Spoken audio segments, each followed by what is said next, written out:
ঈদের পরে ঢাকা আসার জন্য যাত্রীর একটা চাপ অনেক গুণ বেড়ে যায়।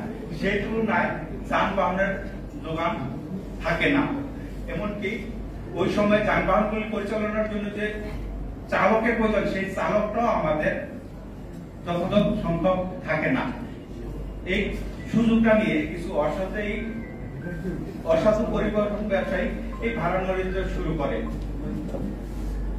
এই চালকদের অভাবের কারণে ওই সময়কে দেখা যায় যে নগর পরিবহন যারা চালাবে তাদেরকে ওই দূরপাল্লার যাত্রী পরিবহনের বাস চালার স্টারিং ধরে দেওয়া হয়। এর ফলে রাস্তাঘাটে আরো বিশৃঙ্খলা তৈরি হয় এবং দুর্ঘটনার ঝুঁকি বেড়ে যায়।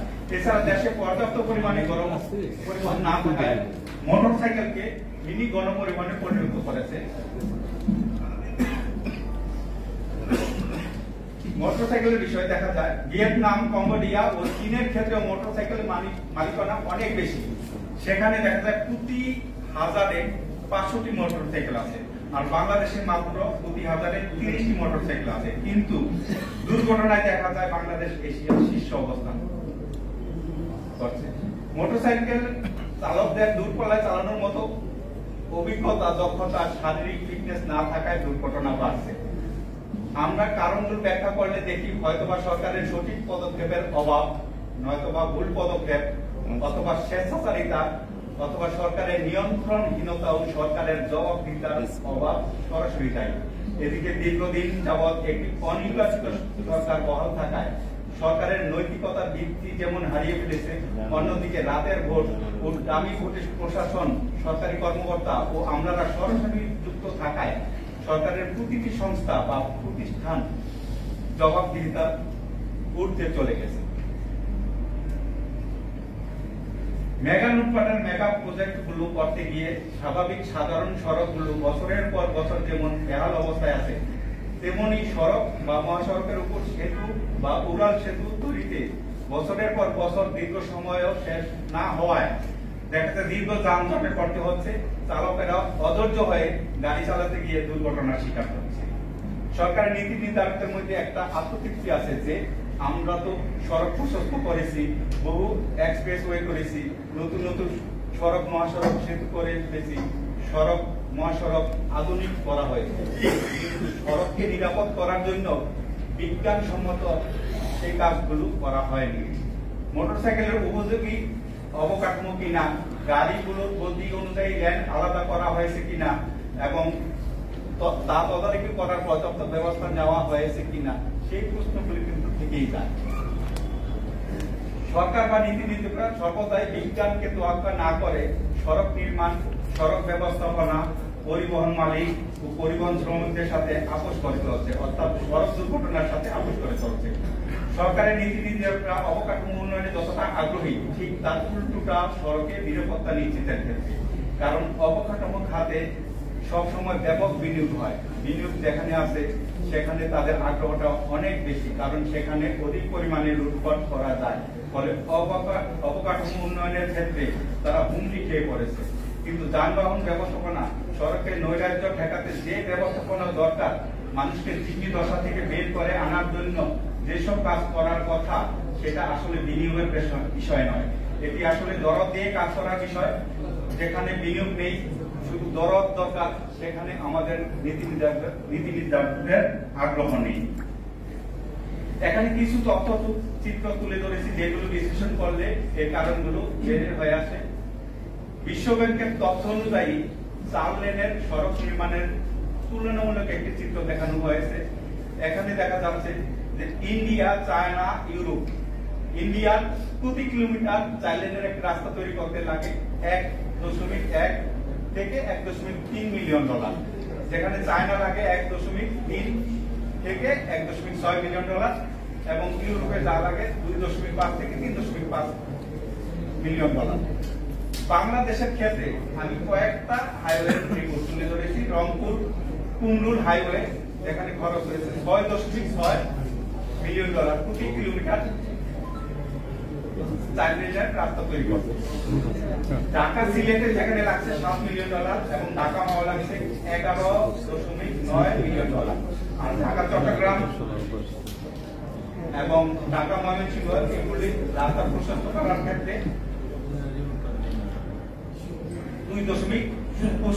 ক্ষেত্রে 2.5 মিলিয়ন ডলার করে লাগছে। আর বাস রেপিড ট্রানজিট যেটা বিশ্বের অন্যান্য দেশে লাগে 6 কিলোমিটার, মানে 6 মিলিয়ন ডলার প্রতি কিলোমিটারের খরচ। সেখানে বাংলাদেশের এয়ারপোর্ট থেকে গাজীপুরে যেই বিআরটিএস প্রজেক্ট, সেখানে খরচ হয়েছে 26 মিলিয়ন ডলার পার কিলোমিটার তৈরিতে। অর্থাৎ ইন্ডিয়া বা চায়নার যে আমাদের দেশে খরচ লাগে 2 থেকে 7 গুণ বেশি, আর ইউরোপের থেকে দ্বিগুণ। অথচ বাংলাদেশে কিন্তু শ্রমিকের খরচ অন্যান্য যে কোনো দেশের চেয়ে অনেক কম। সেতু নির্মাণের ক্ষেত্রে এই চিত্র আরো ভয়াবহ। আমি শুধু একটি সেতু চিত্র তুলে ধরেছি, যে সেতুটার উদ্বোধন কালে একজন প্রধানমন্ত্রী, সাবেক 3 বারের প্রধানমন্ত্রীকে ওই সেতু থেকে টুস করে ফেলে দেওয়ার বাসনা করেছিলেন। সেই পদ্মা সেতু নির্মাণের একটি চিত্র, যার পদ্মা সেতু দৈর্ঘ্য হচ্ছে 6.1 কিলোমিটার, যার খরচ হয়েছিল 3.86 বিলিয়ন ডলার। একই চিত্র আমরা যদি তুলে ধরি যে ভারতের ভূপেন হাজারিকা সেতু, এটার দৈর্ঘ্য ছিল 9 কিলোমিটার, খরচ হয়েছে 0.156 বিলিয়ন ডলার। এবং রাশিয়া ও ক্রিমিয়াকে সংযুক্তকারী ক্রিমিয়া কাঠ সেতু নামে পরিচিত যেটা, সেটা দৈর্ঘ্য 18.1 কিলোমিটার, খরচ হয়েছে 3.69 বিলিয়ন ডলার। এখানে আমাদের দেশের সরকারের সুবিধাভোগী কিছু এক্সপার্টরা বলে থাকেন, ব্যাখ্যা করেন যে পদ্মা সেতু ভূপেন হাজারিকা সেতুর চেয়ে অনেক গভীর, তাই খরচ বেশি। কিন্তু রাশিয়া ও ক্রিমিয়ার সংযোগ সেতু যে নদীর উপরে, তার গভীরতা কিন্তু পদ্মা সেতুর গভীরতার সমান। দৈর্ঘ্য তার 3 গুণ, খরচ হয়েছে মাত্র 3.6 বিলিয়ন ডলার। সর্বশেষ আমরা আরেকটা তথ্যচিত্র তুলে ধরতেছি যে মেট্রো রেলের ক্ষেত্রে বিশ্বের বিভিন্ন শহরের ডিজাইন, ঐতিহ্য, অবকাঠামো ও পরিবহন ব্যবস্থা নিয়ে গবেষণা করে এমন একটি সংস্থার নাম হচ্ছে ফিউচার সাউথ এশিয়া। এইটা 19 সাল পর্যন্ত বিশ্বের যে কটা মেট্রো রেল হয়েছে তার একটি খরচের তুলনামূলক চিত্র তুলে ধরেছে। আমি সেটি একটু তুলে ধরেছি, যেখানে দেখা যায় প্রায় 10টি মেট্রো রেলের প্রতিবেদন এখানে আছে। যার মধ্যে দেখা সিঙ্গাপুর নর্থ সাউথ, এটা খরচটা প্রতি কিলোমিটার খরচে 165.63। আমরা জানি সিঙ্গাপুর নর্থ সাউথ এটা হচ্ছে হাই ক্যাপাসিটি অত্যাধুনিক একটা মেট্রো রেল, যা 3টা স্তর আছে। কিছু অংশ আছে সারফেস লেভেলে, কিছু আছে আন্ডার সারফেস, আর কিছু আছে ওভার সারফেস। একইভাবে গুয়াংজু লাইনটা যদি আমরা দেখি, ওইটাও 128.5 লাগছে, ওইটা কিন্তু পুরাটাই আন্ডার সারফেসে করা। বাকিগুলি দেখা যাচ্ছে গড় করলে এভারেজে 50 থেকে 60 মিলিয়ন ডলার লাগে প্রতি কিলোমিটার খরচ। আমরা যদি পার্শ্ববর্তী দেশ দিল্লির লাইন, যেটা ভারতের অবস্থিত 8.3 কিলোমিটার, যেটার খরচ প্রতি কিলোমিটার হচ্ছে 50.59, এবং পাকিস্তানের লাহোর অরেঞ্জ লাইন, যেটা খরচ থাকছে 64.07। আর আমাদের মেট্রো রেল 19 সাল পর্যন্ত এই খরচটা হয়েছে 19 সাল পর্যন্ত 11.73 কিলোমিটার তৈরি হয়েছিল, যার খরচ ছিল 153.81 মিলিয়ন ডলার। 22 সালে এটা সম্পন্ন হওয়ার পরে যার খরচ দাঁড়ায় 157 million dollar per kilometre. Rail খাতের কিছু চিত্র তুলে ধরছি। রেল খাতে হাজার হাজার কোটি টাকার উন্নয়ন প্রকল্প হয়েছে, কিন্তু যাত্রী সেবা, যাত্রী নিরাপত্তা, দুর্ঘটনা হ্রাস ও দুর্ঘটনা পরবর্তী পরিস্থিতি মোকাবিলার ক্ষেত্রে কোনো উন্নতি হয় না।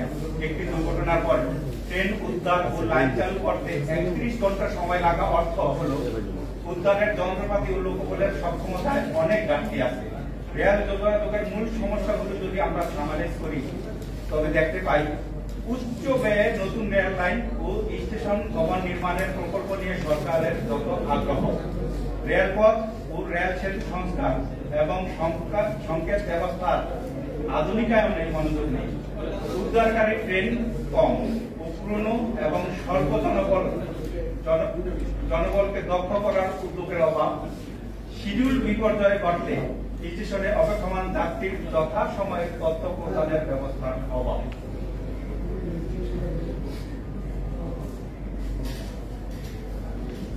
গত ফেব্রুয়ারি 10 তারিখে প্রথম আলোর ইংলিশ ভার্সনের একটা রিপোর্ট আমি এখানে দেখাতে চাচ্ছি। ফিজিবিলিটি স্টাডি নামে বাংলাদেশের রেলওয়ে থেকে কিভাবে টাকার অপচয় করা হয়েছে। এখানে অপচয় বলবো না, তসরুপ বলবো, ঠিক তা বুঝতে উঠতে পারিনি।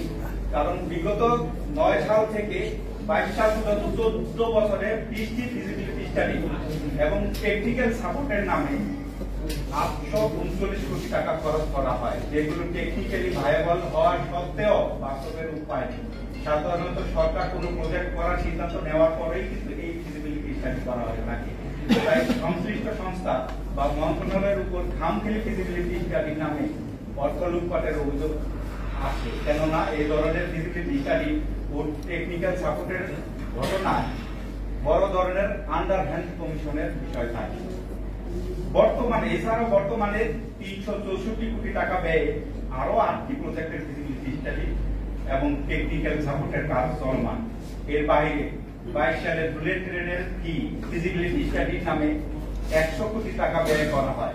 এখন বুলেট ট্রেন বাদ দিয়ে 15 কোটি টাকা ব্যয়ে নারায়ণগঞ্জ থেকে ঢাকা হয়ে চট্টগ্রাম পর্যন্ত ইলেকট্রিক ট্রেনের ফিজিবিলিটি স্টাডির কাজ চলছে।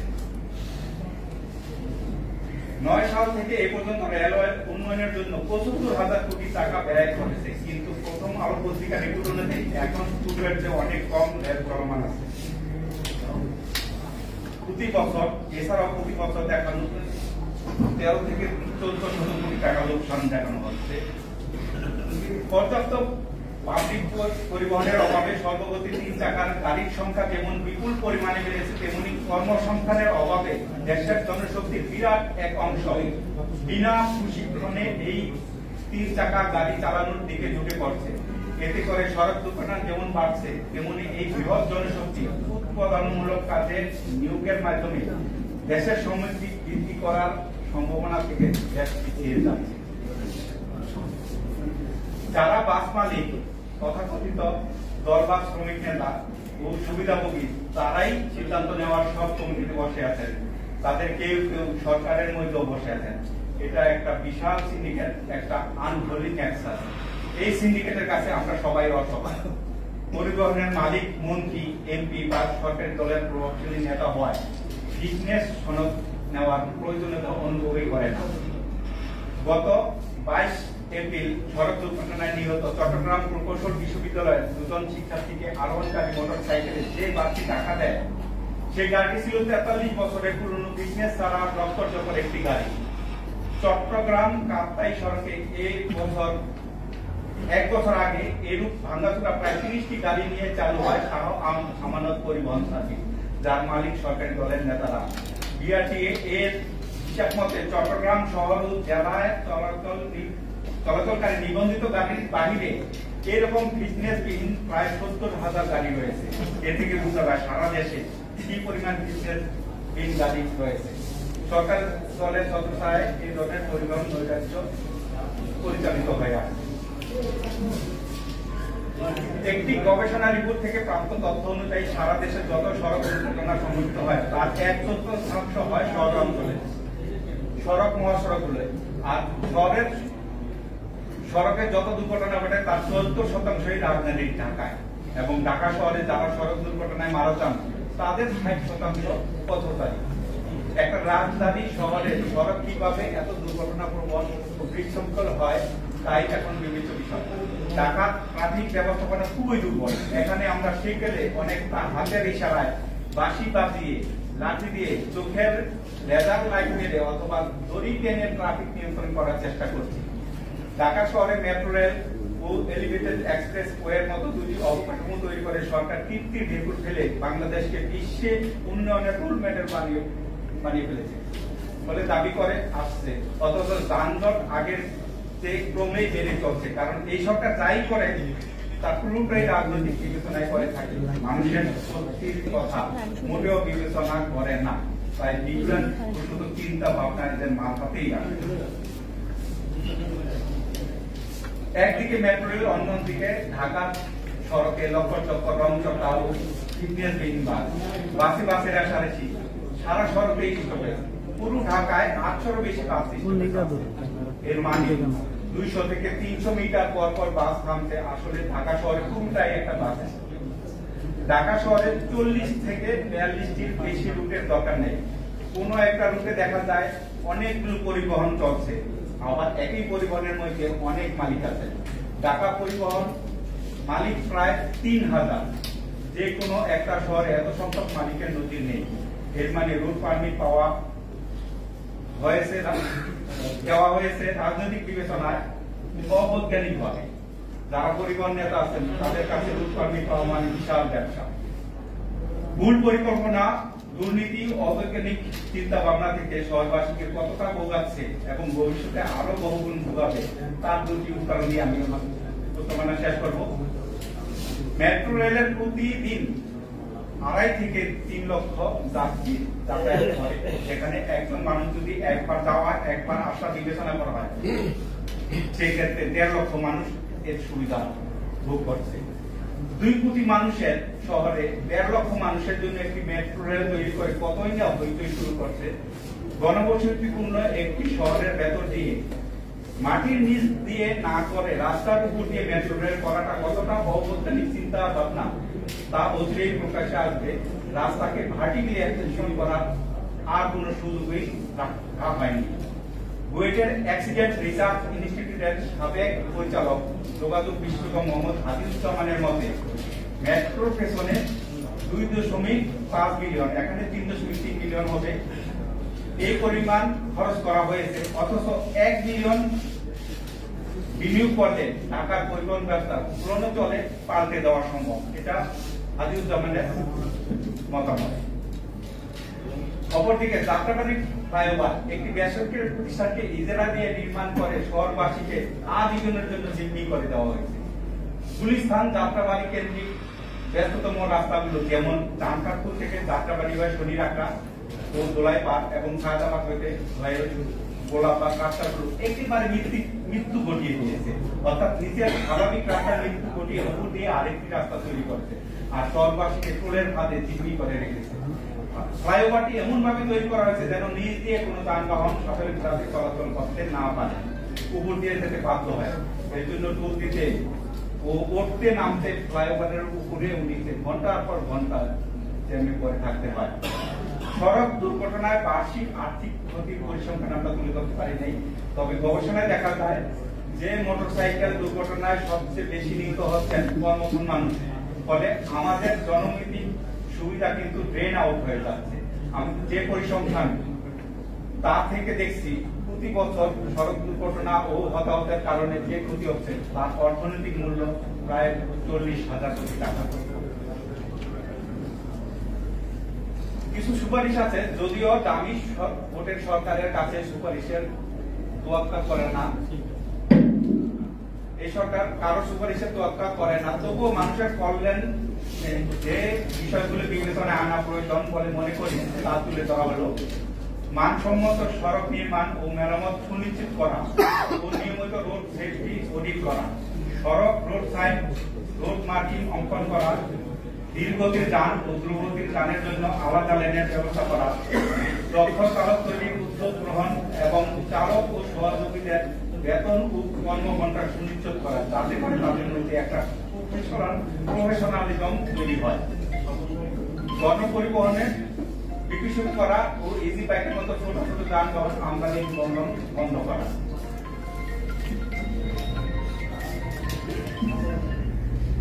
সড়ক পরিবহন আইন যথাযথভাবে বাস্তবায়ন করা, সড়কে চাঁদাবাজি বন্ধ করা, ট্রাফিক বিভাগ ও নিয়ন্ত্রক সংস্থা বিআরটিএ সক্ষমতা বৃদ্ধি করা। রাজনৈতিক বিবেচনায় নয়, বিজ্ঞান বিবেচনায় নিয়ে আমরা যদি সড়কে যানবাহনের সংস্করণ কমিয়ে আনতে পারি তাহলে ভ্যান ভিত্তিক গাড়ি চালানো সম্ভব। সড়কের গতিসীমা নির্ধারণ করে যেসব যানবাহন এই গতিসীমায় চালাতে সক্ষম সেগুলো রেখে ট্রাফিক সিগন্যাল স্বয়ংক্রিয়ভাবে ব্যবস্থাপনা এনে একটা চমৎকার ও আধুনিক সড়ক নেটওয়ার্ক আমরা তৈরি করতে পারি। এগুলো সবই সম্ভব যদি দেশে একটি জনগণের ভোটে নির্বাচিত জবাবদিহিমূলক সরকার সুনিশ্চিত করা যায়। এখানে আমার এই রিপোর্ট তৈরি করতে যে সব সূত্র থেকে নেওয়া হয়েছে সেগুলো উল্লেখ করা হয়েছে। বাংলাদেশকে বারবার বলা হয় একটা উন্নয়নের রুল মডেল, বিশ্বের উন্নয়নের রুল মডেল। আসলে বিশ্ব আমাদের এই মডেল থেকে গ্রহণ করতে পারে। একটা রেল লাইনের নিচে বাংলা রেল লাইনে বুঝে দেওয়া হয়েছে বস্তা, চলছে ট্রেন।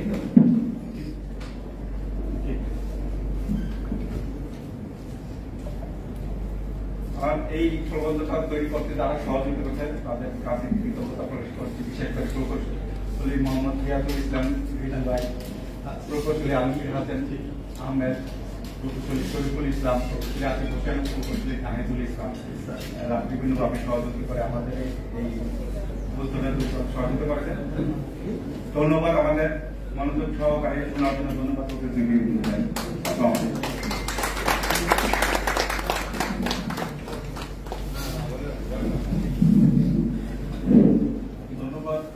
প্রকৌশলী মোহাম্মদ মাহমুদুল্লাহ, সাধারণ সম্পাদক association of engineers Bangladesh and Dhaka centre. আপনাকে অনেক ধন্যবাদ জ্ঞাপন করছি এই জন্য যে এত অল্প সময়ে এত বড় একটি প্রবন্ধ যেটি আপনার তৈরি করতে দীর্ঘ সময় লেগেছে, এত তথ্য উপাত্ত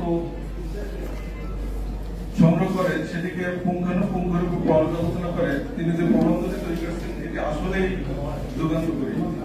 এই প্রবন্ধের ভিতরেই ফুটে উঠেছে দীর্ঘমেয়াদী লুটপাট,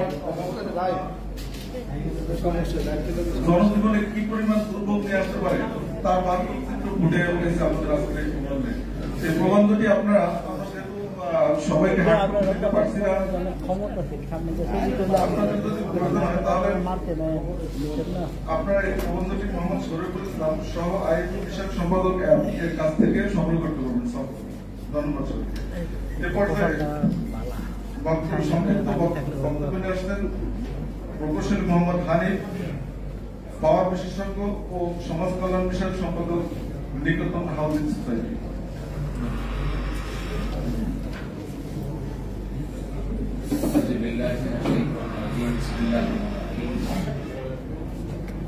association of engineers Dhaka centre কর্তৃক আয়োজিত আজকের এই চমৎকার আলোচনা সভার সম্মানিত সভাপতি, মঞ্চভূমিষ্ঠ মাননীয় প্রধান অতিথি, বিএনপি সিনিয়র যুগ্ম মহাসচিব, আন্দোলন সংগ্রামের আইকন রিজভী ভাই, মঞ্চভূমিষ্ঠ আইনের সম্মানিত সুযোগ্য সভাপতি প্রকৌশলী রিয়াজুল ইসলাম রিজু ভাই, বিজ্ঞান বিষয়ক সম্পাদক, প্রযুক্তি বিজ্ঞান বিষয়ক সম্পাদক বাংলার জাতীয় জীবন, মঞ্চভূমিষ্ঠ সুযোগ্য general secretary association of engineer বাংলাদেশের যারা আলমগীর হাসান আহমেদ, মঞ্চভূমিষ্ঠ অন্যান্য নেতৃবৃন্দ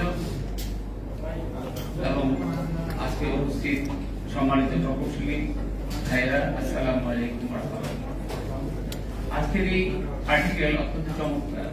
শুরুতেই বলছেন লুটপাট কাদের জন্য, কারা লুটপাট করছে? বর্তমান সরকার। অব্যবস্থাপনা কারা করছে? বর্তমান সরকার। আমরা এই প্রবন্ধে যে বিষয়গুলো উপস্থাপন করা হয়েছে এটা কারেকশনের জন্য, সুন্দর একটা বাংলাদেশে বিনির্মাণের জন্য। কার কাছে চাচ্ছি? লুটপাটের সরকার। আমার বক্তব্য হচ্ছে এই আর্টিকেলটা আজকে যদি বিএনপি সরকার ক্ষমতায় থাকে তাদের কাছে যদি আমরা বলতাম যে এই অনিয়মগুলো হচ্ছে, তাহলে বিএনপি অনিয়মগুলো সংশোধন করে সুন্দর একটা পদ্ধতি। কিন্তু আসলে এই সরকারের ডেমোক্রেসির যে সংজ্ঞা সেটাই তো বলে দিচ্ছে আওয়ামী লীগ পর্দা আওয়ামী লীগ, বাইরা আইন শৃঙ্খলা বাহিনী পর্দা মোদী সরকার। সুতরাং তাদের কাজ হচ্ছে লুট করা। আমার প্রস্তাব হচ্ছে এক সহ আমাদের মাননীয় যুব মহাসচিবের কাছে প্রস্তাব, একজন প্রকৌশলী হিসাবে দীর্ঘদিন চাকরি করছেন, সেটা হচ্ছে এই যে 8 কোটি টাকা বা 7 কোটি টাকা আমাদের প্রতি বছর যে বরাদ্দ হচ্ছে বাজেট, এই বাজেটকে প্রত্যেকটা সেক্টরে পুঙ্খানুপুঙ্খভাবে এটাকে মনিটর করে কি পরিমাণ দুর্নীতি হচ্ছে টাকার অঙ্কে, মিলিয়ন টাকা বাংলাদেশের মানুষ কত টাকা, কয় হাজার কোটি টাকা, কয় লক্ষ কোটি টাকা, এই টাকার মধ্যে তাদের দুর্নীতিটা তুলে ধরে।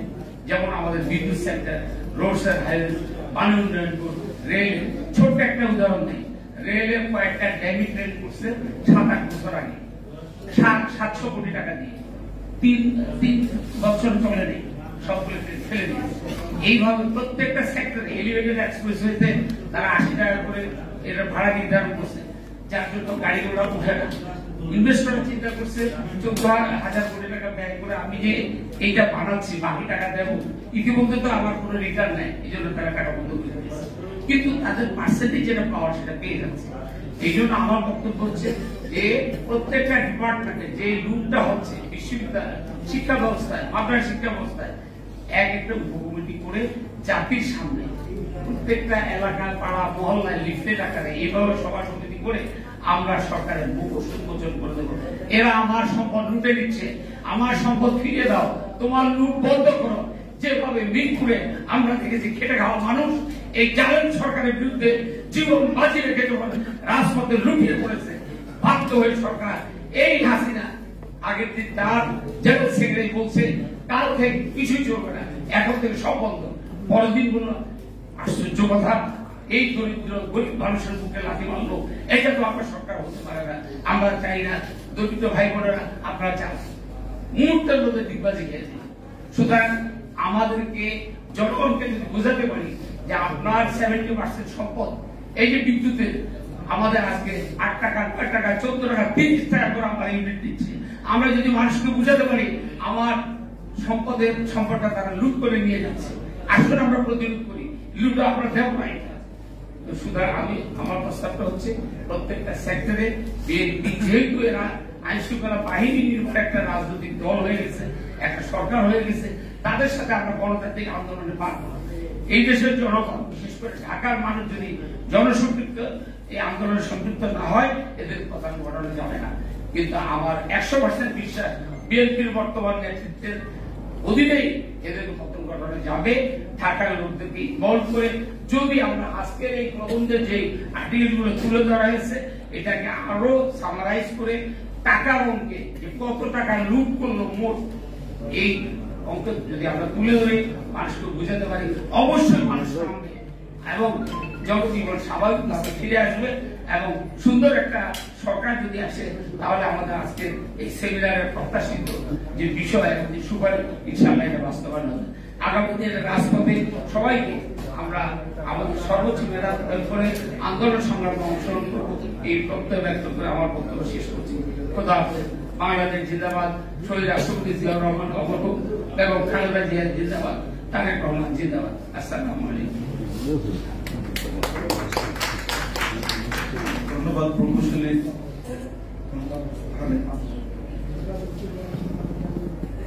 উন্নয়নের নামে দীর্ঘমেয়াদী যেসব লুটপাট হচ্ছে তারই একটা ভয়াবহ চিত্র আপনাদের সামনে আজকে তুলে ধরা হলো, যার ভয়াবহতার শিকার বাংলাদেশের সমস্ত জনগণ।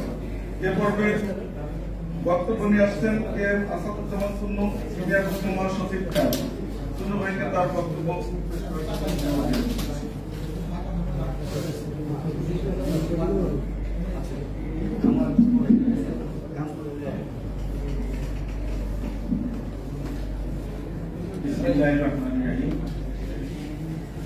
লুটপাট, অব্যবস্থাপনা, সঠিক পরিকল্পনার অভাবে যাত্রাপথের দুর্ঘটনায় মৃত্যুর ভয়াবহতা ও জনদুর্ভোগ বিষয়ে আজকের আলোচনা।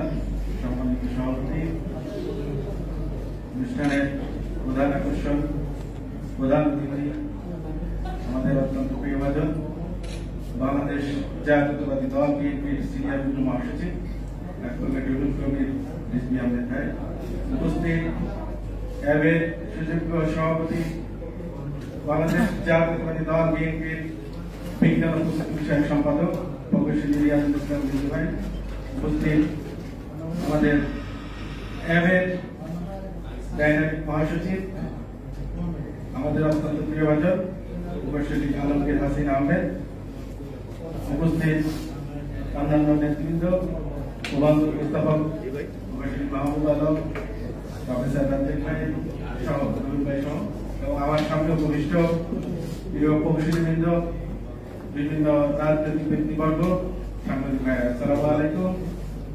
বক্তব্য বেশি দেওয়ার নেই। আমরা অত্যন্ত গুরুত্বপূর্ণ সময় উপযোগী এবং যৌক্তিক একটি বিষয়ের উপর আজকে আলোচনা শুনেছি। এখানে অনেক বিষয় উঠে এসেছে। এখানে যেমন উঠে এসেছে জনদুর্ভোগ, উঠে এসেছে দুর্ঘটনা, উঠে এসেছে বৈজ্ঞানিক চিন্তার অভাব, উঠে এসেছে পরিবহনের নৈরাজ্য, উঠে এসেছে পরিবহন নিয়ে যে মাফিয়া তন্ত্র, সড়ক নির্মাণে যে মানসম্মত নির্মাণ সামগ্রীর অভাব সহ অনেক বিষয় উঠে এসেছে, যেগুলো আমাদের প্রবন্ধ উপস্থাপক প্রফেসর মাহবুব আলম নিয়ে আলোচনা করেছেন। আর এই যে এত নৈরাজ্য, এত অব্যবস্থাপনা বা বিশৃঙ্খলা, এটা যিনি শৃঙ্খলা আনবেন, যিনি শৃঙ্খলার দায়িত্বে, সেই মন্ত্রী তো আছেন বিএনপি শৃঙ্খলা নিয়ে, উনি কিভাবে শৃঙ্খলা আনবেন? আর উনি গতকাল বলেছেন যে সরকার নাকি প্রোটেকশন দেয় না দুর্নীতিবাদদের, সরকার নাকি লুটেরাদের প্রোটেকশন দেয় না। তাহলে আমার প্রশ্ন, যদি প্রোটেকশন নাই দিবেন, তাহলে সাবেক আইজিপি বেনজির আহমেদের এত নজির, এত আলাদিনের চেহারা কোথায় পেলেন? যদি প্রোটেকশনই না দিবেন, তাহলে একটি দুর্নীতিবাদ, একটি মাফিয়া, একটি সন্ত্রাসী ফ্যামিলির মেম্বারকে আপনারা সেনাপ্রধান বানালেন কেন? যদি প্রোটেকশনই না দিবেন, তাহলে একটি ফ্যামিলি, একটি গ্রুপের কর্ণধার কিভাবে 8-10টি ব্যাংক গিলেছে, তার কোনো বিচার হয় না। যদি প্রোটেকশনই না দিবেন, যিনি সরকারের মন্ত্রী থাকা অবস্থায় 2,500 কোটি টাকার লুটপাটের সংবাদ আমরা পেলাম সেই সুদূর ইংল্যান্ডে, তার কোনো বিচার হলো না, তার কিছুই হলো না, তিনি বহাল দুনিয়াতে আছেন সংসদে। প্রোটেকশনই না দিবেন, তাহলে হাইকোর্ট থেকে বিচারের যে চাওয়া হলো সেই বিচার বন্ধ করে দিলেন। প্রোটেকশন না দিলে তো এত কিছু, এত অব্যবস্থাপনা, এত ভয়াবহ দুর্নীতির, লুটপাটের চিত্র আমরা দেখতে পেতাম না। আমি সর্বশেষ এই প্রবন্ধ উপস্থাপক এবং এই অ্যাসোসিয়েশন অফ ইঞ্জিনিয়ার বাংলাদেশ এর এই আজকের আলোচনার যারা এই প্রবন্ধ উপস্থাপন করেছেন, যারা এর সাথে সংশ্লিষ্ট ছিলেন, এই আয়োজকদের ধন্যবাদ জানাই এবং কৃতজ্ঞতা জানাই। এর পক্ষ থেকে, নির্বাহী কমিটির পক্ষ থেকে সকলকে ধন্যবাদ। আসসালামু আলাইকুম। ধন্যবাদ প্রকৌশলী আসাদ দেওয়ার জন্য, খুবই গুরুত্বপূর্ণ কয়েকটি বিষয়ের উপর আলোচনা করার জন্য। এ পর্বে সংক্ষিপ্ত বক্তব্য নিয়ে আসছেন প্রকৌশলী শাহাদুল হোসেন বিপ্লব, সহ সভাপতি।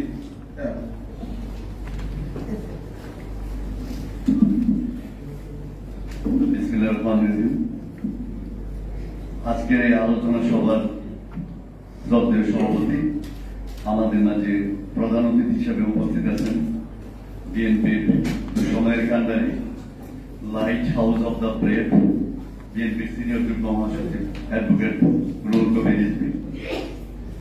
আমাদের মাঝে বিশেষ অতিথি হিসেবে উপস্থিত আছেন এর সংগ্রামী সভাপতি রিজু ভাই, মহাসচিব হাসিন ভাই, প্রবন্ধ উপস্থাপক মাহবুব সহ অন্যান্য ইঞ্জিনিয়ার বৃন্দ, আসসালামু আলাইকুম।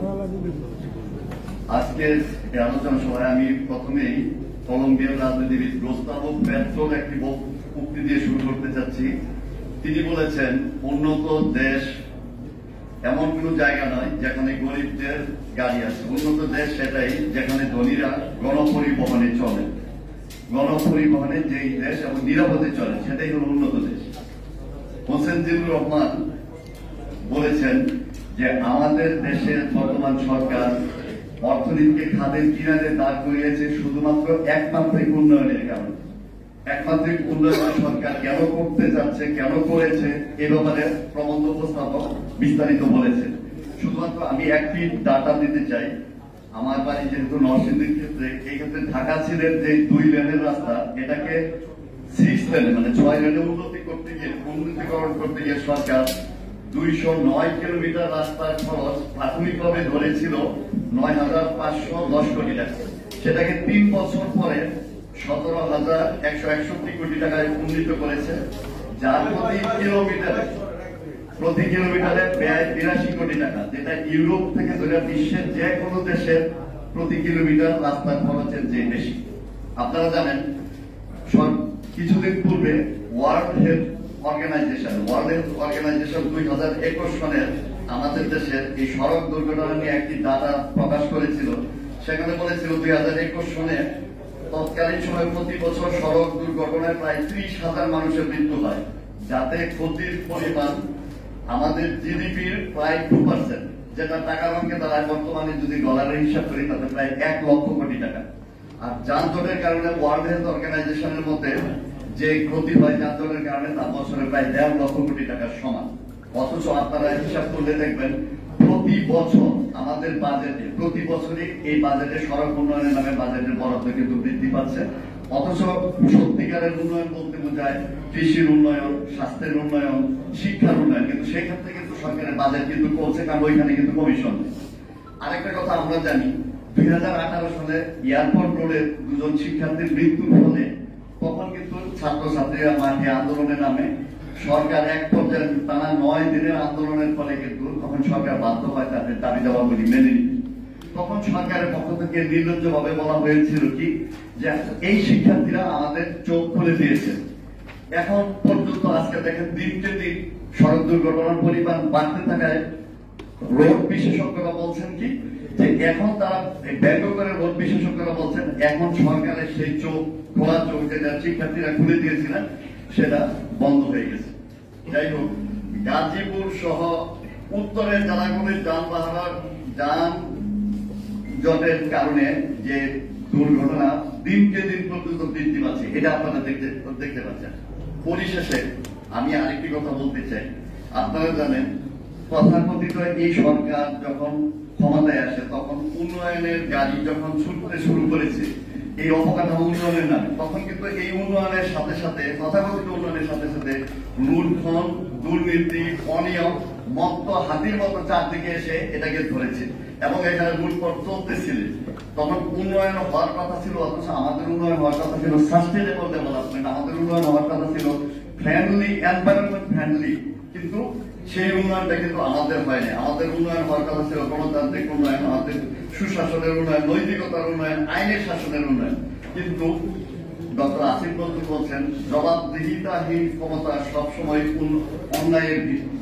এটাতে জবাবদিহিতাহীন যে অন্যায়ের ভিত্তি তা কিন্তু আমরা বিভিন্ন তথ্য আমেরিকার সেই আজকে জেনারেল আজিজের বিরুদ্ধে, বেনজিরের বিরুদ্ধে যেই সকল ব্যবস্থা নেওয়া হচ্ছে তাতে কিন্তু বোঝা যাচ্ছে যে তাদের বিরুদ্ধে যে এই সকল উন্নয়নের মাত্রাটা জবাবদিহিতাহীন থাকলে কি পরিমাণ যে এটা ভয়ানক আকার ধারণ করতে পারে। পরিশেষে বলতে চাই একটা ইংরেজি প্রবাদ, chicken have come home to roast, chicken have come to roast. কারণ কেননা প্রত্যেকটা চিকেনকে এই সন্ধ্যার সময় কিন্তু বাসায় ফিরে আসতে হয়। আমরা যদি তাদেরকে রোস্ট করতে চাই তখন কিন্তু ধরে রোস্ট করতে পারবো। যেমন জেনারেল আজিজ ফিরে এসেছে এবং বেনজিরকেও ফিরে এসেছে এই রোস্টের মতো আমরা প্রত্যেককেই এরকম রোস্ট করতে পারবো যদি আমরা একতাবদ্ধ থাকি, যদি আমরা আমাদের আন্দোলনের মাধ্যমে এই সরকারকে পতন ঘটাতে পারি, তাহলে এই সকল দানবদেরকে আমরা রোস্ট করে ফাঁসিতে দৌড়াতে পারবো। সবাইকে ধন্যবাদ। আসসালাম।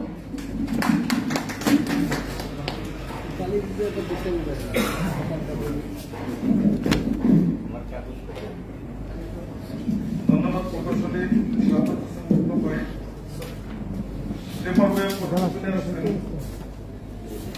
প্রকৌশলী একজন নুরুল ইসলাম, উপদেষ্টা সভাপতি মন্ডলীর সদস্য প্রকৌশলী জহুরুল ইসলাম।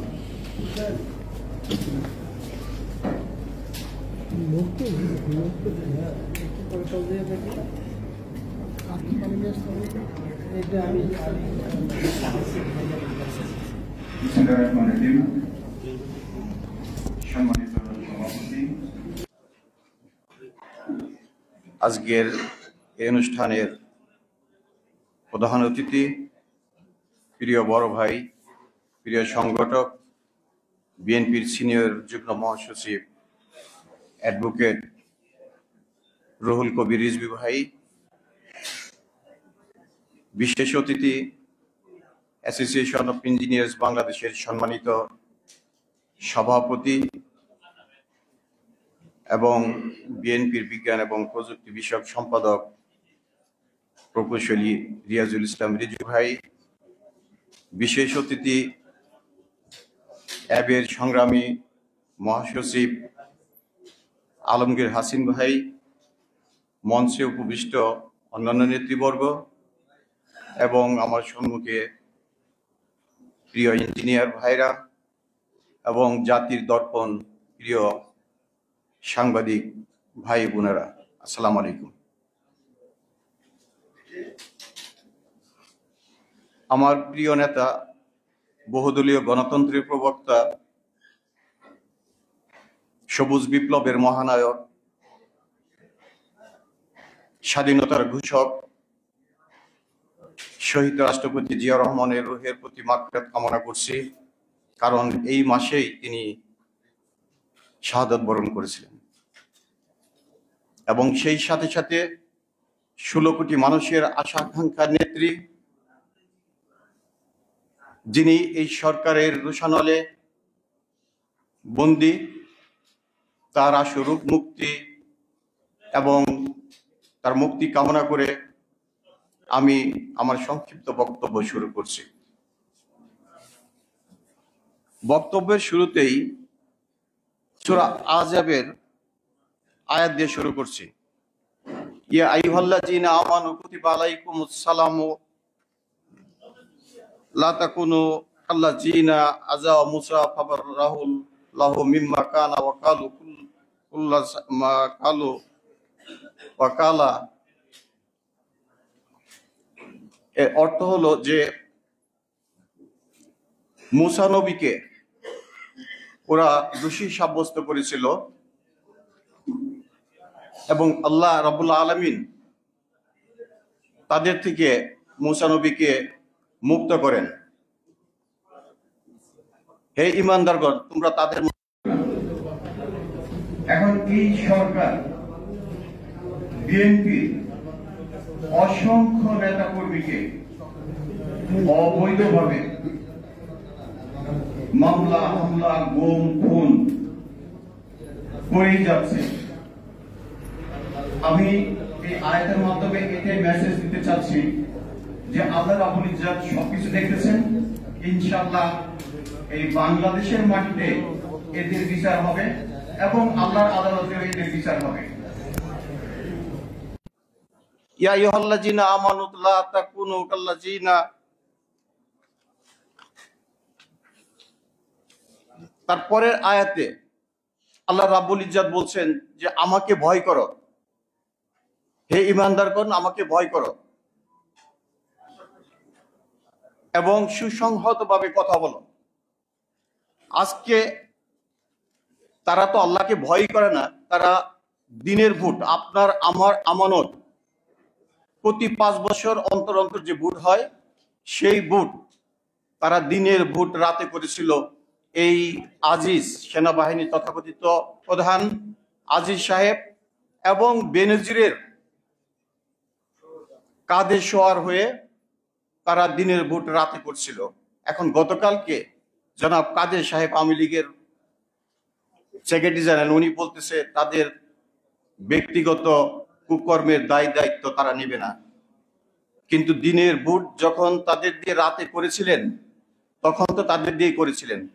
অবশ্যই এই আওয়ামী লীগ সরকার এবং আওয়ামী লীগকে এদের এই কুকর্মের দায় দায়িত্ব তাদেরকে নিতে হবে। বন্ধুরা, আমি আমার বক্তব্য আর লম্বা করতে চাই না, শেষে একটা কথাই বলবো যে এই সরকার দীর্ঘ 15 বছরে লুটপাটের এক মহোৎসবের আয়োজন করেছে সারা বাংলাদেশে। শুধু ব্যাংক খাত থেকেই 5,56,199 কোটি টাকা তারা ব্যাংক থেকে লুটপাট করেছে বন্ধুরা, এবং এখানে প্রায় 3 লক্ষ কোটি টাকার মতো যেটা আপনার মন্দ ঋণ, অর্থাৎ এই ঋণ কোনো দিনও এটা আর উঠে আসবে না, এটা আর পাবে না দেশের জনগণ। তারা এই লুটপাটের রাজনীতির মাধ্যমে এই দেশটাকে একটা লুট্তরাজের অভয় অরণ্য সৃষ্টি করেছে। বন্ধুরা, আমি আমার বক্তব্য আর দীর্ঘায়িত না করে আন্দোলন সংগ্রামের মধ্য দিয়ে এই দামি সরকারকে, অবৈধ সরকারকে পতন ঘটাবো ইনশাল্লাহ, সেই আশাবাদ ব্যক্ত করে আমি আমার সংক্ষিপ্ত বক্তব্য শেষ করছি। আল্লাহ হাফেজ। বাংলাদেশ জিন্দাবাদ, জাতীয়তাবাদী দল জিন্দাবাদ, তারুণ্যের অহংকার তারেক জিয়া জিন্দাবাদ, অ্যাব জিন্দাবাদ। আসসালামু আলাইকুম ওয়া রাহমাতুল্লাহি ওয়া বারাকাতুহু। ধন্যবাদ কে এম জহিরুল ইসলাম ভাইকে তার গুরুত্বপূর্ণ বক্তব্যের জন্য। এ পর্যায়ে বক্তব্য নিয়ে আসছেন প্রকৌশলী মোহাম্মদ নিয়াজউদ্দিন ভূঁইয়া, সহসভাপতি association of engineers Bangladesh ab.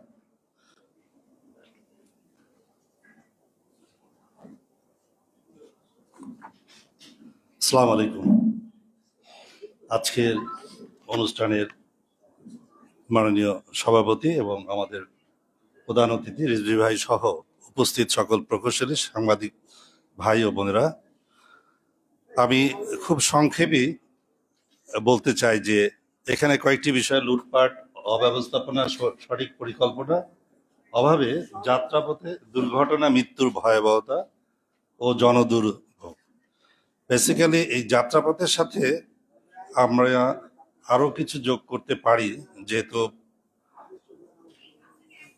Total বিষয়টাই হচ্ছে জনদুর্ভোগ।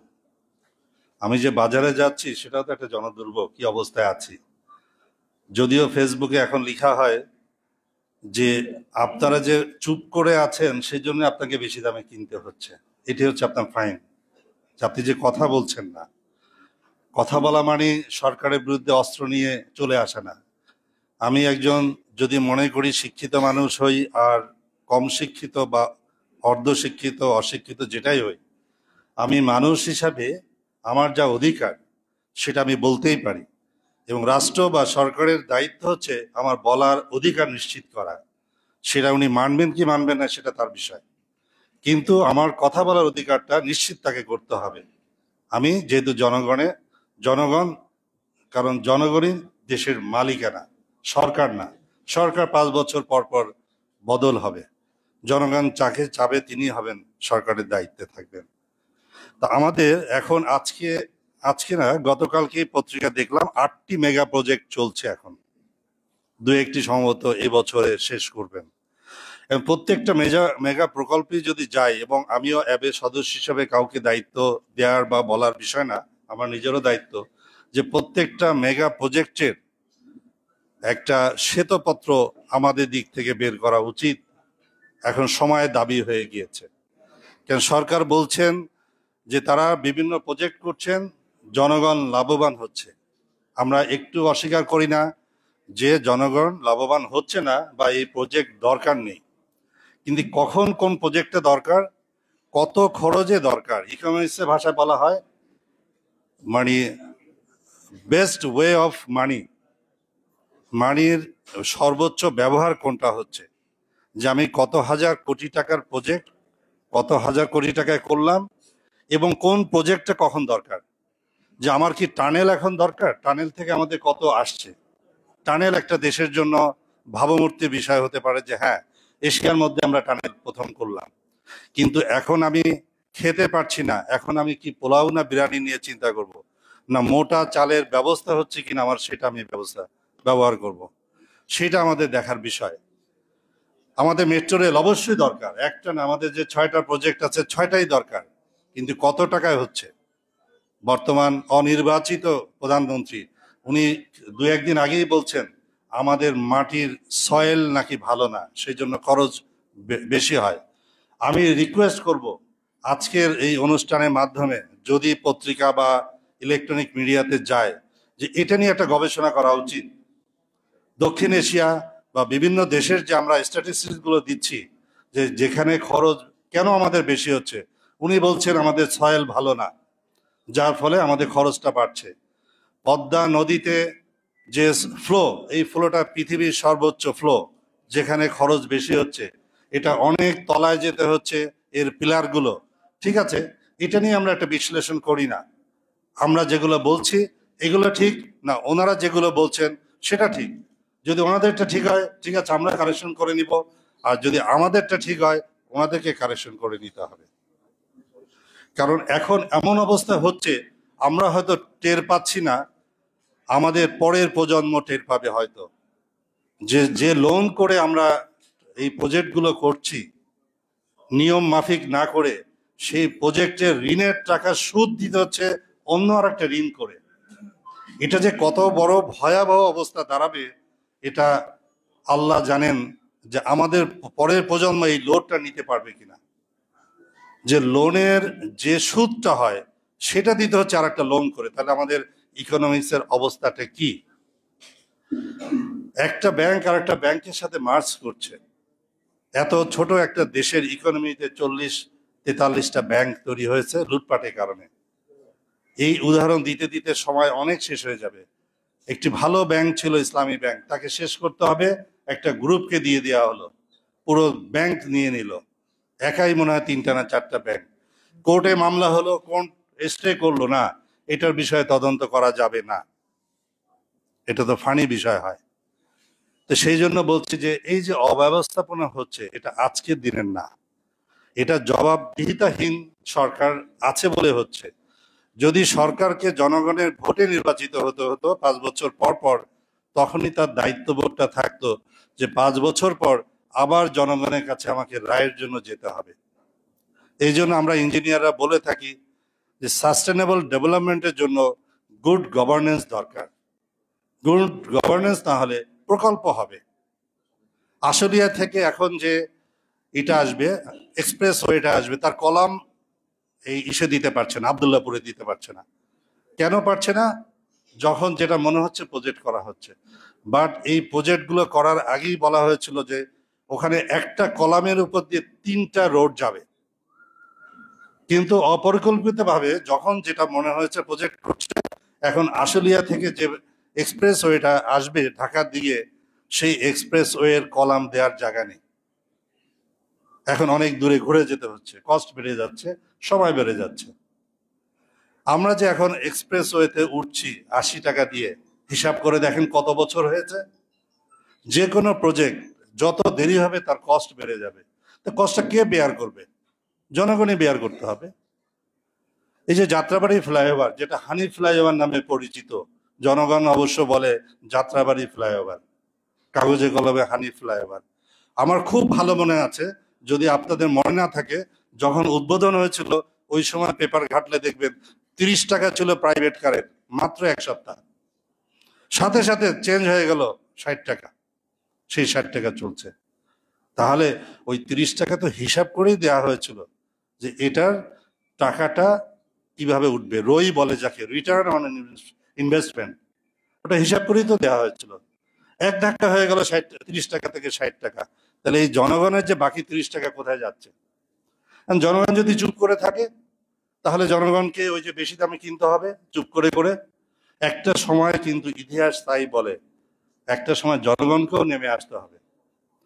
দেওয়ালে যখন পিঠ থেকে যাবে, বলা হয় না যে এখন আমার গায়ের উপর দিয়ে যাচ্ছে, আমরা চুপচাপ, আরেকজন চুপচাপ, যে গায়ের উপর তো যাচ্ছে বিএনপি, গুম হচ্ছে তো বিএনপির নেতাকর্মী, মেরে ফেলছে তো বিএনপির নেতাকর্মী, আমার গায়ে তো যাচ্ছে না। কিন্তু ইতিহাস বলে ঝড় যখন হয় ভালো মন্দ নিয়ে কিন্তু হয় না, জলোচ্ছ্বাস যখন হয় সকলের উপর দিয়ে যায়, তখন আমাদের সম্বিত ফিরে পাবো যে আসলে অনেক দেরি হয়ে গেছে। এই জন্য বলি যে এইটা করতে পারবে কি? জনগণের সরকার। জনগণের সরকার কিভাবে হবে? একটি সঠিক এবং সকলের অংশগ্রহণমূলক নির্বাচন।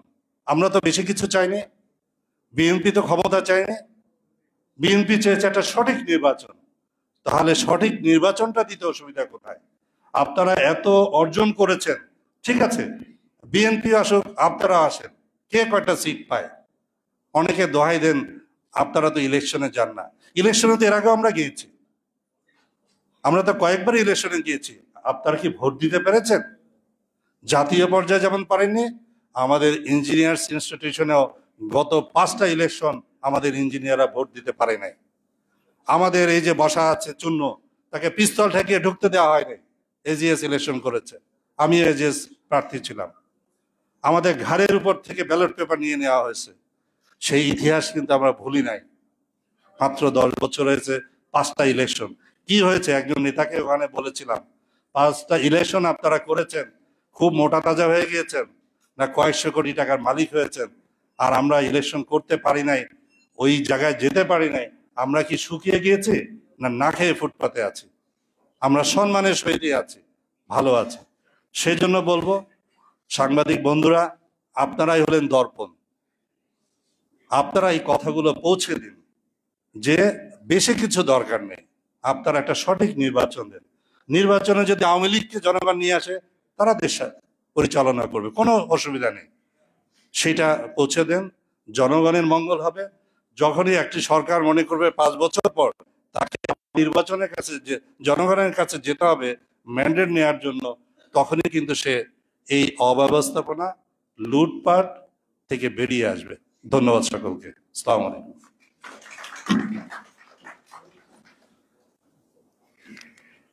ধন্যবাদ প্রকৌশলী নিয়াজউদ্দিন ভাইয়া গুরুত্বপূর্ণ বক্তব্য পেশ করার জন্য। এ পর্বে আমি আমাদের আজকের এই সভায় উপস্থিত প্রকৌশলী বৃন্দের নাম ঘোষণা করছি, যাদের সময় স্বল্পতার কারণে ডায়াসে ডাকা হচ্ছে না। তারা হলেন প্রকৌশলী ATM তানভীরুল হাসান তমাল, প্রকৌশলী নিয়াজউদ্দিন ভূঁইয়া, প্রকৌশলী বিজু বড়ুয়া, প্রকৌশলী মোহাম্মদ আবুল হাশেম, ইঞ্জিনিয়ার মোহাম্মদ শাহাদত হোসেন সরকার, প্রকৌশলী গোলাম মাওলা, প্রকৌশলী MD আজিমউদ্দিন, প্রকৌশলী মোহাম্মদ আবু হোসেন হিল্টু, প্রকৌশলী আহসানুল রাসেল, প্রকৌশলী মোহাম্মদ কামরুল হাসান খান সাইফুল, প্রকৌশলী মোহাম্মদ নূর আমিন লালন, প্রকৌশলী মোহাম্মদ সেজান আহমেদ, প্রকৌশলী মোহাম্মদ নাজমুল হোসেন, প্রকৌশলী গোলাম রহমান রাজীব, প্রকৌশলী আব্দুল্লাহ আল মামুন, আসিফ হোসেন রসি, প্রকৌশলী মোহাম্মদ সাইফুল ইসলাম, প্রকৌশলী খন্দকার মাহাদি হাসান, প্রকৌশলী সাব্বির আহমেদ ওসমানী, প্রকৌশলী ফজলে রাব্বি রনি ও প্রকৌশলী মিরন। সবাইকে সবাই উপস্থিত হওয়ার জন্য আন্তরিকভাবে ধন্যবাদ জ্ঞাপন করছি।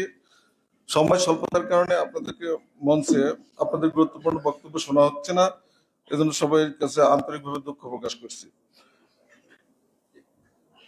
অনুষ্ঠানের এ পর্বে বক্তব্য নিয়ে আসছেন, খুবই গুরুত্বপূর্ণ বক্তব্য নিয়ে আসছেন প্রকৌশলী ডক্টর SM আব্দুর রাজ্জাক, সভাপতি association of engineers Rajshahi centre. প্রকৌশলী ডক্টর SM আব্দুর রাজ্জাক স্যারকে তার বক্তব্য পেশ করার জন্য বিনীত অনুরোধ জ্ঞাপন করছি।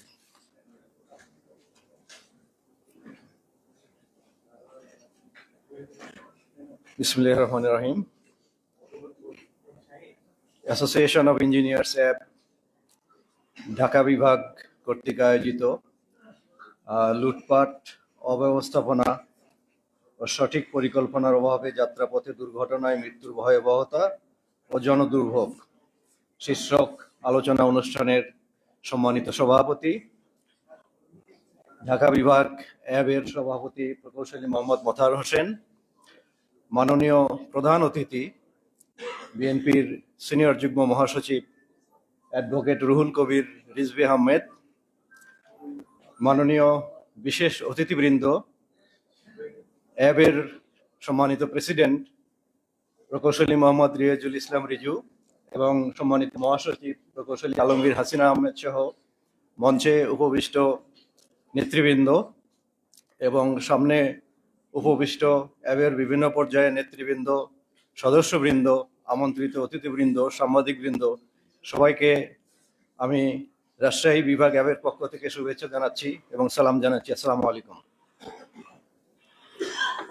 প্রথমেই আমি ধন্যবাদ জানাতে চাই প্রকৌশলী মাহবুব হোসেন ভাইকে চমৎকারভাবে প্রবন্ধ উপস্থাপন করার জন্য। আমাদের সড়ক যোগাযোগ ব্যবস্থা বা রেল যোগাযোগ ব্যবস্থায় যে অসঙ্গতিগুলো আছে তিনি খুব সুচারুভাবে ডাটাভিত্তিকভাবে তিনি উপস্থাপন করতে সক্ষম হয়েছেন। আমি এই প্রসঙ্গে শুরুতেই বলি যে কয়েক বছর আগে আমরা রুয়েটে একটি আন্তর্জাতিক কনফারেন্স আয়োজন করেছিলাম। সেখানে আমার জাপানি সুপারভাইজার এসেছিলেন। তো আসার সময় বিমানে ওনাকে নেওয়া হয়েছে রাজশাহীতে। তো ফেরার পথে আমরা ভাবলাম যে ওনাকে একটু বাংলাদেশ থেকে প্রাকৃতিক সৌন্দর্য দেখানোর জন্য একটু রেল পথে নিয়ে যাই। তো রেলে ওনাকে নিয়ে আমরা ঢাকায় আসছিলাম, আসতে প্রায় 7.5 ঘন্টার মতো সময় লেগেছিল। তো উনি এয়ারপোর্টে এসে আমাকে বলছিলেন যে তোমাদের এই ডিস্টেন্স কত রাজশাহী থেকে ঢাকা। তো আমি ওনাকে বললাম যে হবে 200-250 কিলোমিটারের মতো। তো উনি বললেন 250 কিলোমিটার দূরত্ব আসতে 7.5 ঘন্টা লেগে গেল। তো তোমরা তো দেখছি প্রায় 100 বছর পিছিয়ে আছো যোগাযোগ ব্যবস্থায়। তো আমি বললাম যে দেখো, আমরা হয়তো রেল যোগাযোগে সময় ব্যবস্থাপনায় 100 বছর পিছিয়ে আছি, এটা অস্বীকার আমি করছি না। তবে আমরা একটা জায়গায় কিন্তু তোমাদের চেয়ে অনেক বেশি এগিয়ে আছি, সেটা হলো যে দক্ষিণ এশিয়া ইভেন আমাদের পুরো বিশ্বের মধ্যে এই সড়ক বা রেল যোগাযোগ পথ তৈরির জন্য যে খরচ প্রতি কিলোমিটার প্রতি, সেখানে কিন্তু আমরা তোমাদের চেয়ে অনেক বেশি এগিয়ে আছি। তো উনি হাসলেন আর কি। তো সামগ্রিক অবস্থা মোটামুটি এরকম যে এশিয়ান ট্রান্সপোর্ট আউটলুক তাদের একটা সাম্প্রতিক গবেষণা, তারা বলেছেন যে এশিয়া প্যাসিফিক রিজিয়নের রেলপথে সর্বোচ্চ ব্যয় হলো বাংলাদেশে। তো এর জন্য আমরা তো অবশ্যই মনে হয় গর্ব করতে পারি। যাত্রী কল্যাণ সমিতির তথ্য অনুযায়ী, যেটা আমাদের প্রবন্ধ উপস্থাপক বলেছেন, যে প্রতি বছর অন্তত 8,000 থেকে 10,000 মানুষ মারা যায়। কি ভয়াবহ অবস্থা আপনারা কল্পনা করতে পারেন যে যুদ্ধ অবস্থা ছাড়া কোনো দেশে প্রতি বছর এত সংখ্যক মানুষ এভাবে মারা যায়? এটা তো আসলে কি বলবো, দুঃখ প্রকাশ করার মতো আসলে ভাষা নেই। আবার আপনারা জানেন যে ওয়ার্ল্ড ইকোনমিক ফোরাম তাদের সাম্প্রতিক একটা জরিপ আছে, সেখানে তারা বলেছেন যে 134টা দেশের উপর তারা স্টাডি করেছেন, করে সড়ক যোগাযোগের যে মান, এই মানের উপর তাদের তথ্য বলছে যে 134 দেশের মধ্যে বাংলাদেশের অবস্থান 113। তো এই যে একটা বিপরীতমুখী অবস্থা, যে আমরা সর্বোচ্চ ব্যয়ে সড়ক নির্মাণ করছি, রেলপথ নির্মাণ করছি, অথচ আমাদের দেশে আবার সর্বোচ্চ মানুষ মারা যাচ্ছে প্রতি বছর। তো এই ধরনের বিপরীত চিত্র আপনারা দেখবেন সব ক্ষেত্রে। ইভেন আপনারা দেখেন বিদ্যুৎ সেক্টরের দিকে যদি তাকিয়ে দেখেন, আমাদের সর্বোচ্চ চাহিদা, তার প্রায় সরকারি হিসেবে দ্বিগুণ উৎপাদন সক্ষমতা, কিন্তু তারপরেও সারা দিন রাত ঘন্টার পর ঘন্টা লোডশেডিং চলে। আবার উচ্চ মূল্যে আদানির কাছ থেকে বিদ্যুৎ আমদানিও চলে। তো এই ধরনের লুটের মডেল আর দুনিয়ার কোথাও আছে? আসলে নাই।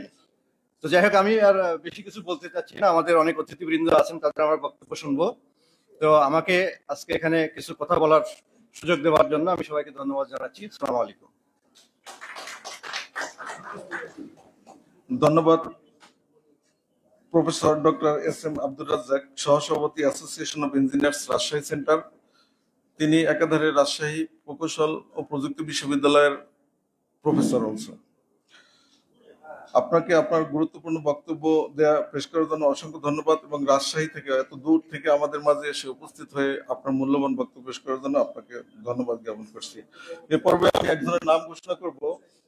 তিনি আমাদের মাঝে উপস্থিত আছেন প্রকৌশলী হাসিনা আহমেদ। তার প্রতি অসংখ্য অসংখ্য কৃতজ্ঞতা।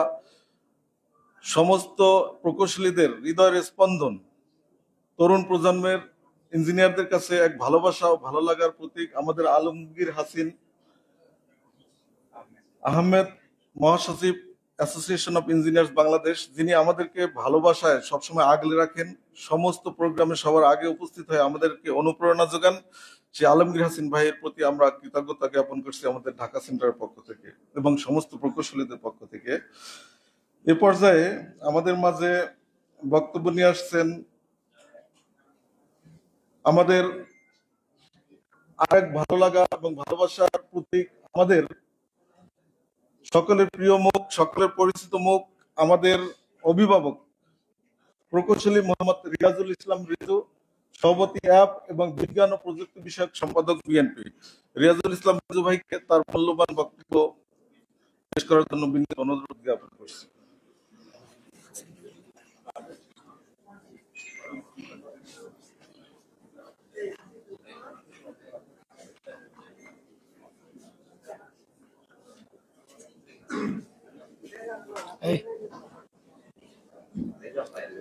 জি, বিসমিল্লাহির রহমানির রহিম। আজকের এই আলোচনা সভার সম্মানিত প্রধান অতিথি বিএনপির যুগ্ম মহাসচিব অ্যাডভোকেট রুহুল কবির রিজভী আহমেদ, আমাদের অত্যন্ত ভালোবাসার এবং শ্রদ্ধার একজন রাজনীতিবিদ, আজকের অনুষ্ঠানের সভাপতি আমার ছোট ভাই অধ্যাপক মোতাহার হোসেন, মঞ্চে উপবিষ্ট অ্যাবের সেক্রেটারি হাসিন আহমেদ, প্রবন্ধ উপস্থাপক মাহবুব সহ চুন্নু, ডক্টর রাজ্জাক সহ উপস্থিত, সামনে অনেক মৌলাভাই সহ উপস্থিত প্রকৌশলী বৃন্দ, সুধীবৃন্দ, সাংবাদিক বৃন্দ, আসসালামু আলাইকুম। আমি আসলেই মাহবুবকে ধন্যবাদ জানাই যে এত সুন্দর একটি তথ্যবহুল একটি উপস্থাপনা, যেটাই আসলে অ্যাকচুয়ালি প্রকৌশলীদের দায়িত্ব, জনগণকে জানানো যে দেশের কি অবস্থা, আওয়ামী লীগের সাধারণ সম্পাদক যেই সেক্টরের মন্ত্রী, তার ডিপার্টমেন্টের কি অবস্থা, এখানে তার একটি সুন্দর তথ্যচিত্র উঠে এসেছে। অবশ্য উনি একটা জিনিস খেয়াল করবেন, উনি কিন্তু কখনোই উনার বিভিন্ন বক্তব্যে, সাংবাদিক সম্মেলনে উনার ডিপার্টমেন্ট নিয়ে কিছু বলে না। উনার ডিপার্টমেন্ট হলো বিএনপি। কে যেন বলছেন একটা কথা, উনার ডিপার্টমেন্ট হলো বিএনপি। হ্যাঁ, উনার ডিপার্টমেন্ট হলো রিজভী ভাই, আমাদের মহাসচিব। দেখবেন যে উনাদের নাম উনি নেন না এমন কোনো দিন বোধহয় নাই। তো কাজেই উনি তো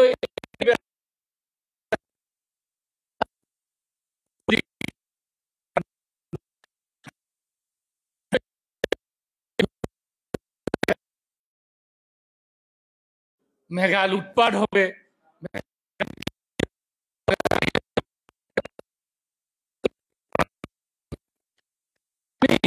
আসলে এই সাবজেক্ট আপনারা নিজেরা দেখছেন যে কি ভয়াবহ চিত্র উঠে এসেছে বিভিন্ন ভাবে। আমি এই নিয়ে বেশি কিছু বলবো না, শুধু স্বাভাবিকভাবে যেটা বলবো, শুধু আসলে এই একটি সেক্টর না, এমন কোন সেক্টরটি আছে যেটা নিরাপদে আছে, সুন্দর আছে, ভালো আছে? আপনারা বলুন, বুকে হাত দিয়ে বলুন যে একটা সেক্টর এই দেশে এখন ভালোভাবে চলছে। কাজেই আমি অনুরোধ করব আজকে আমাদের প্রধান অতিথিকে যে প্রতিটা সেক্টর নিয়ে যে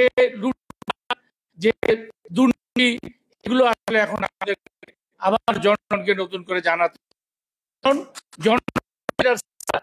হ্যাঁ, এজ এ দল হিসেবে বিএনপি আমরা সাবার আর খুন হচ্ছি, মারা দিচ্ছি। আমি দিনাজপুরে গেছিলাম, এখন এখনো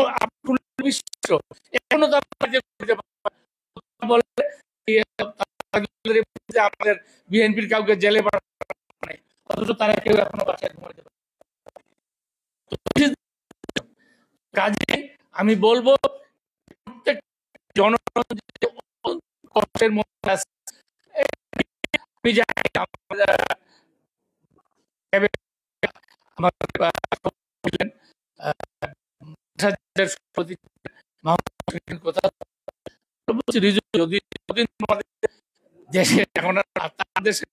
তোমাদের দেশের জনগণের যতদিন আসলে সমৃদ্ধি আসবে, ততদিন তোমরা কিছু,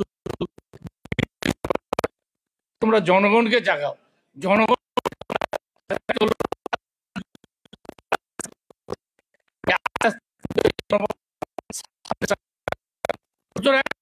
করতে হবে। মনে করি যে হিসেবে আমাদের মূল হলো জিনিসগুলো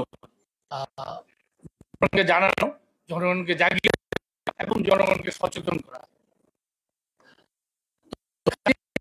বলবো, আমরা শুনবো। আমি শুধু বলতে চাই যে এই অবস্থায় পেশাজীবী সংগঠন হিসেবে আমরা দেশবাসী এবং আমরা আন্দোলন এবং এই সচেতনতা থাকবো এবং আমাদের সাবজেক্ট ওয়াইজ আমরা জনগণ দেশবাসীকে জানাবো, এবং সেটা অবশ্যই আপনাদেরই মাধ্যমে জানাবো। আমি সাংবাদিকদের ধন্যবাদ জানাই আজকে তাদের উপস্থিতি। সবাইকে আসসালামু আলাইকুম। ধন্যবাদ প্রকৌশলী মোহাম্মদ রিয়াজুল ইসলাম রিজভীকে তার গুরুত্বপূর্ণ বক্তব্য পেশ করার জন্য। আমরা অনুষ্ঠানের একেবারে প্রান্তিক পর্যায়ে চলে এসেছি। এবার আমাদের কাছে একটু বিনীত অনুরোধ জানাচ্ছি, আমরা একটু নিয়মের ব্যত্যয় ঘটে আমাদের সহোদয়ের কাঙ্ক্ষিত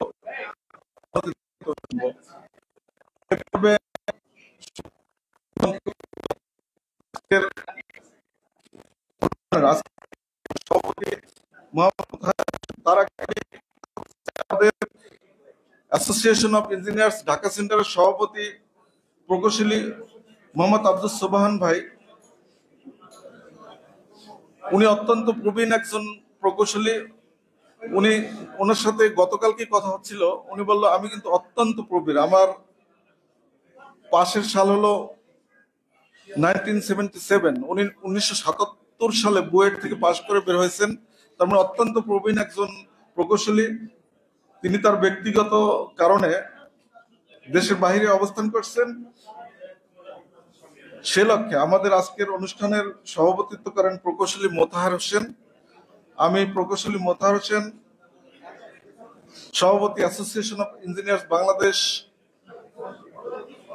ঢাকা সেন্টারের সভাপতি, তাকে তার গুরুত্বপূর্ণ বক্তব্য পেশ করার জন্য বিনীত অনুরোধ জানাচ্ছি।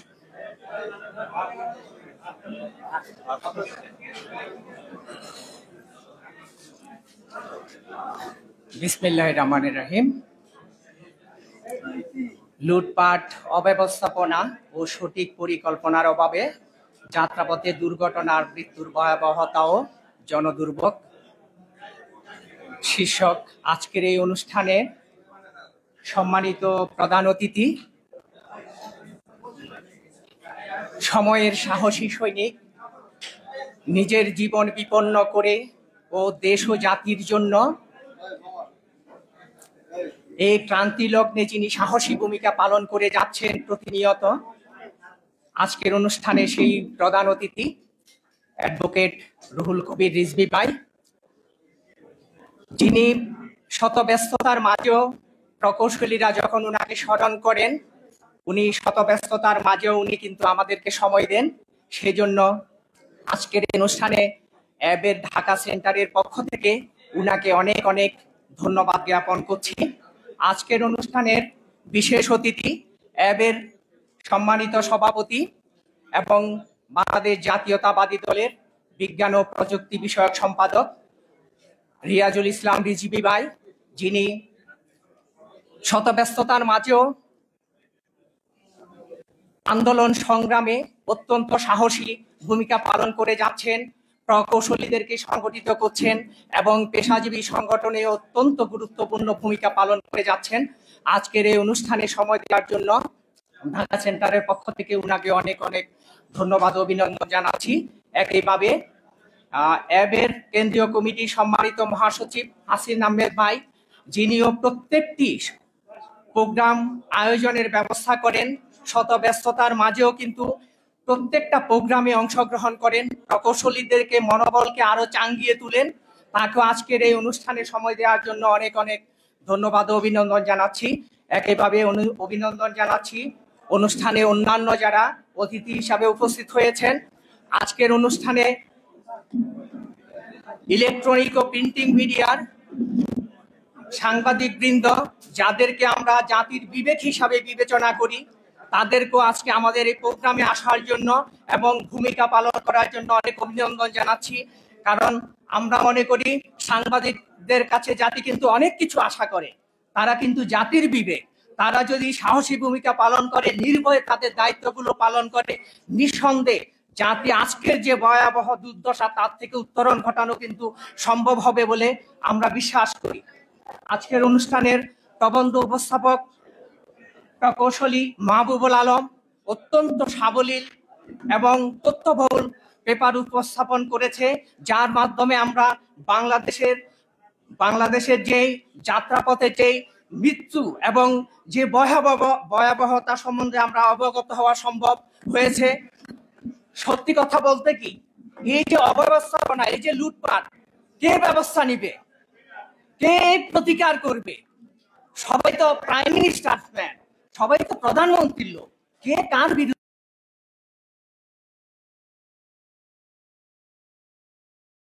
কারণে এই দুর্ভোগ কিন্তু জনগণকে বহন করতে হবে। তাই আমি আজকে বলবো, সংক্ষিপ্ত আকারে বলবো, সর্বত্রই আজ বাংলাদেশ ধ্বংস হয়ে যাচ্ছে।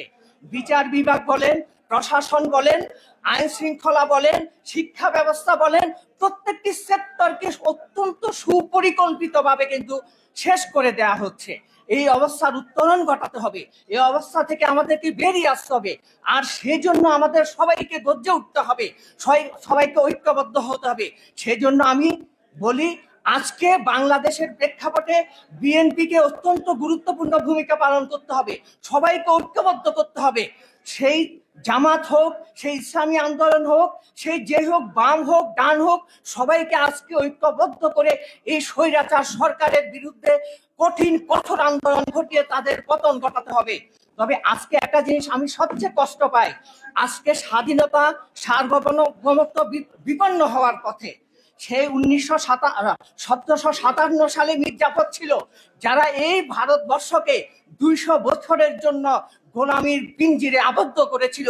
আজকে সেই মির্জাফরদের কিন্তু অভাব নেই, যারা বাংলাদেশের স্বাধীনতা সার্বভৌমত্বকে বন্ধুত্বের নামে অন্যের হাতে তুলে দিতে মরিয়া হয়ে উঠেছে। এদেরকে প্রতিরোধ করতে হবে, গর্জে উঠতে হবে। তাই আমি বলি যে গর্জে উঠা বাংলাদেশ, গর্জে উঠতে হবে সবাইকে সম্মিলিতভাবে, তাহলে আমরা এই অবস্থা থেকে উত্তরণ ঘটাতে পারবো, আমাদের স্বাধীনতা সার্বভৌমত্ব রক্ষা করতে পারবো এবং সকল অবস্থাপনাকে আমরা দূর করতে পারবো। আবারও আমি সবাইকে অনেক অনেক অভিনন্দন, ধন্যবাদ জানিয়ে আমার বক্তব্য শেষ করছি। সবাইকে অনেক ধন্যবাদ।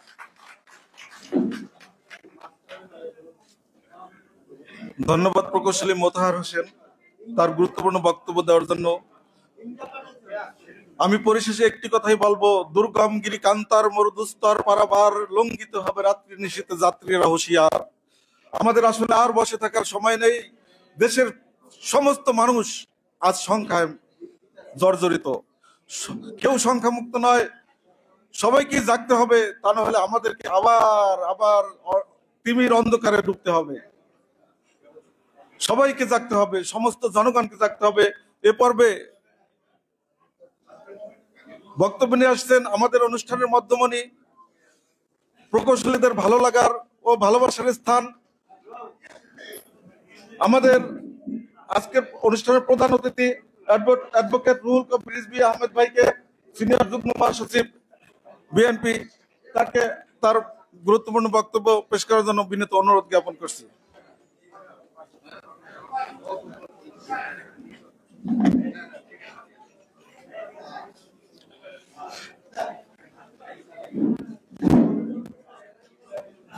সম্মানিত সভাপতি, উপস্থিত রয়েছেন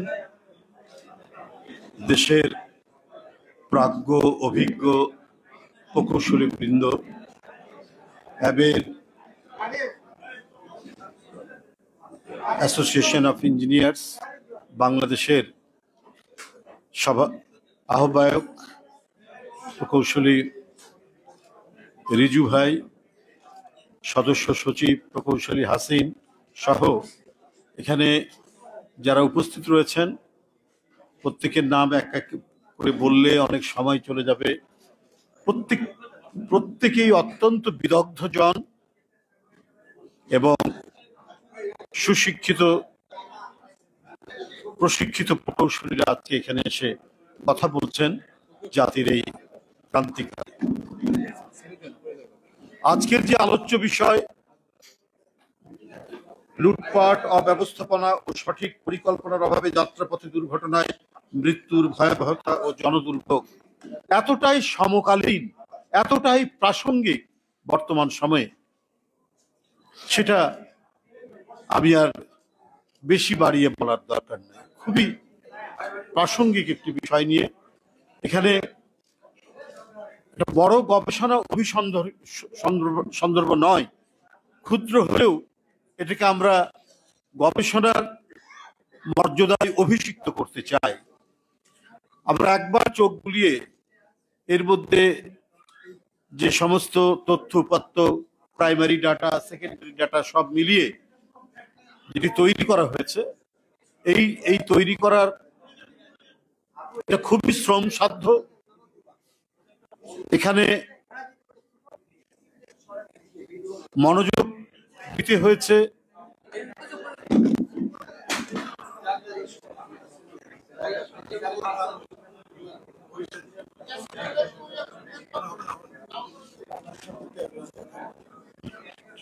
ঠিক আছে, অত্যুগ্র মাত্রায়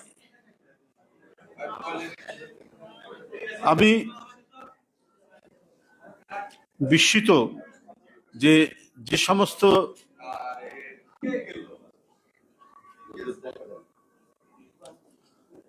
প্রাজ্ঞ অভিজ্ঞ প্রকৌশলী বৃন্দ যারা বিভিন্ন প্রতিষ্ঠানে, উচ্চতর শিক্ষা প্রতিষ্ঠান সহ বিভিন্ন প্রতিষ্ঠানে কর্মরত আছেন এখনো অনেকে, তারা যে দেশ নিয়ে এখনো এতটা ভাবেন, এটা সত্যি খুব বিস্ময়কর। আমাদের ভালো লাগছে, আমরা যারা রাজনীতির কর্মী, যে এখনো এই নৈরাজ্যকর পরিস্থিতি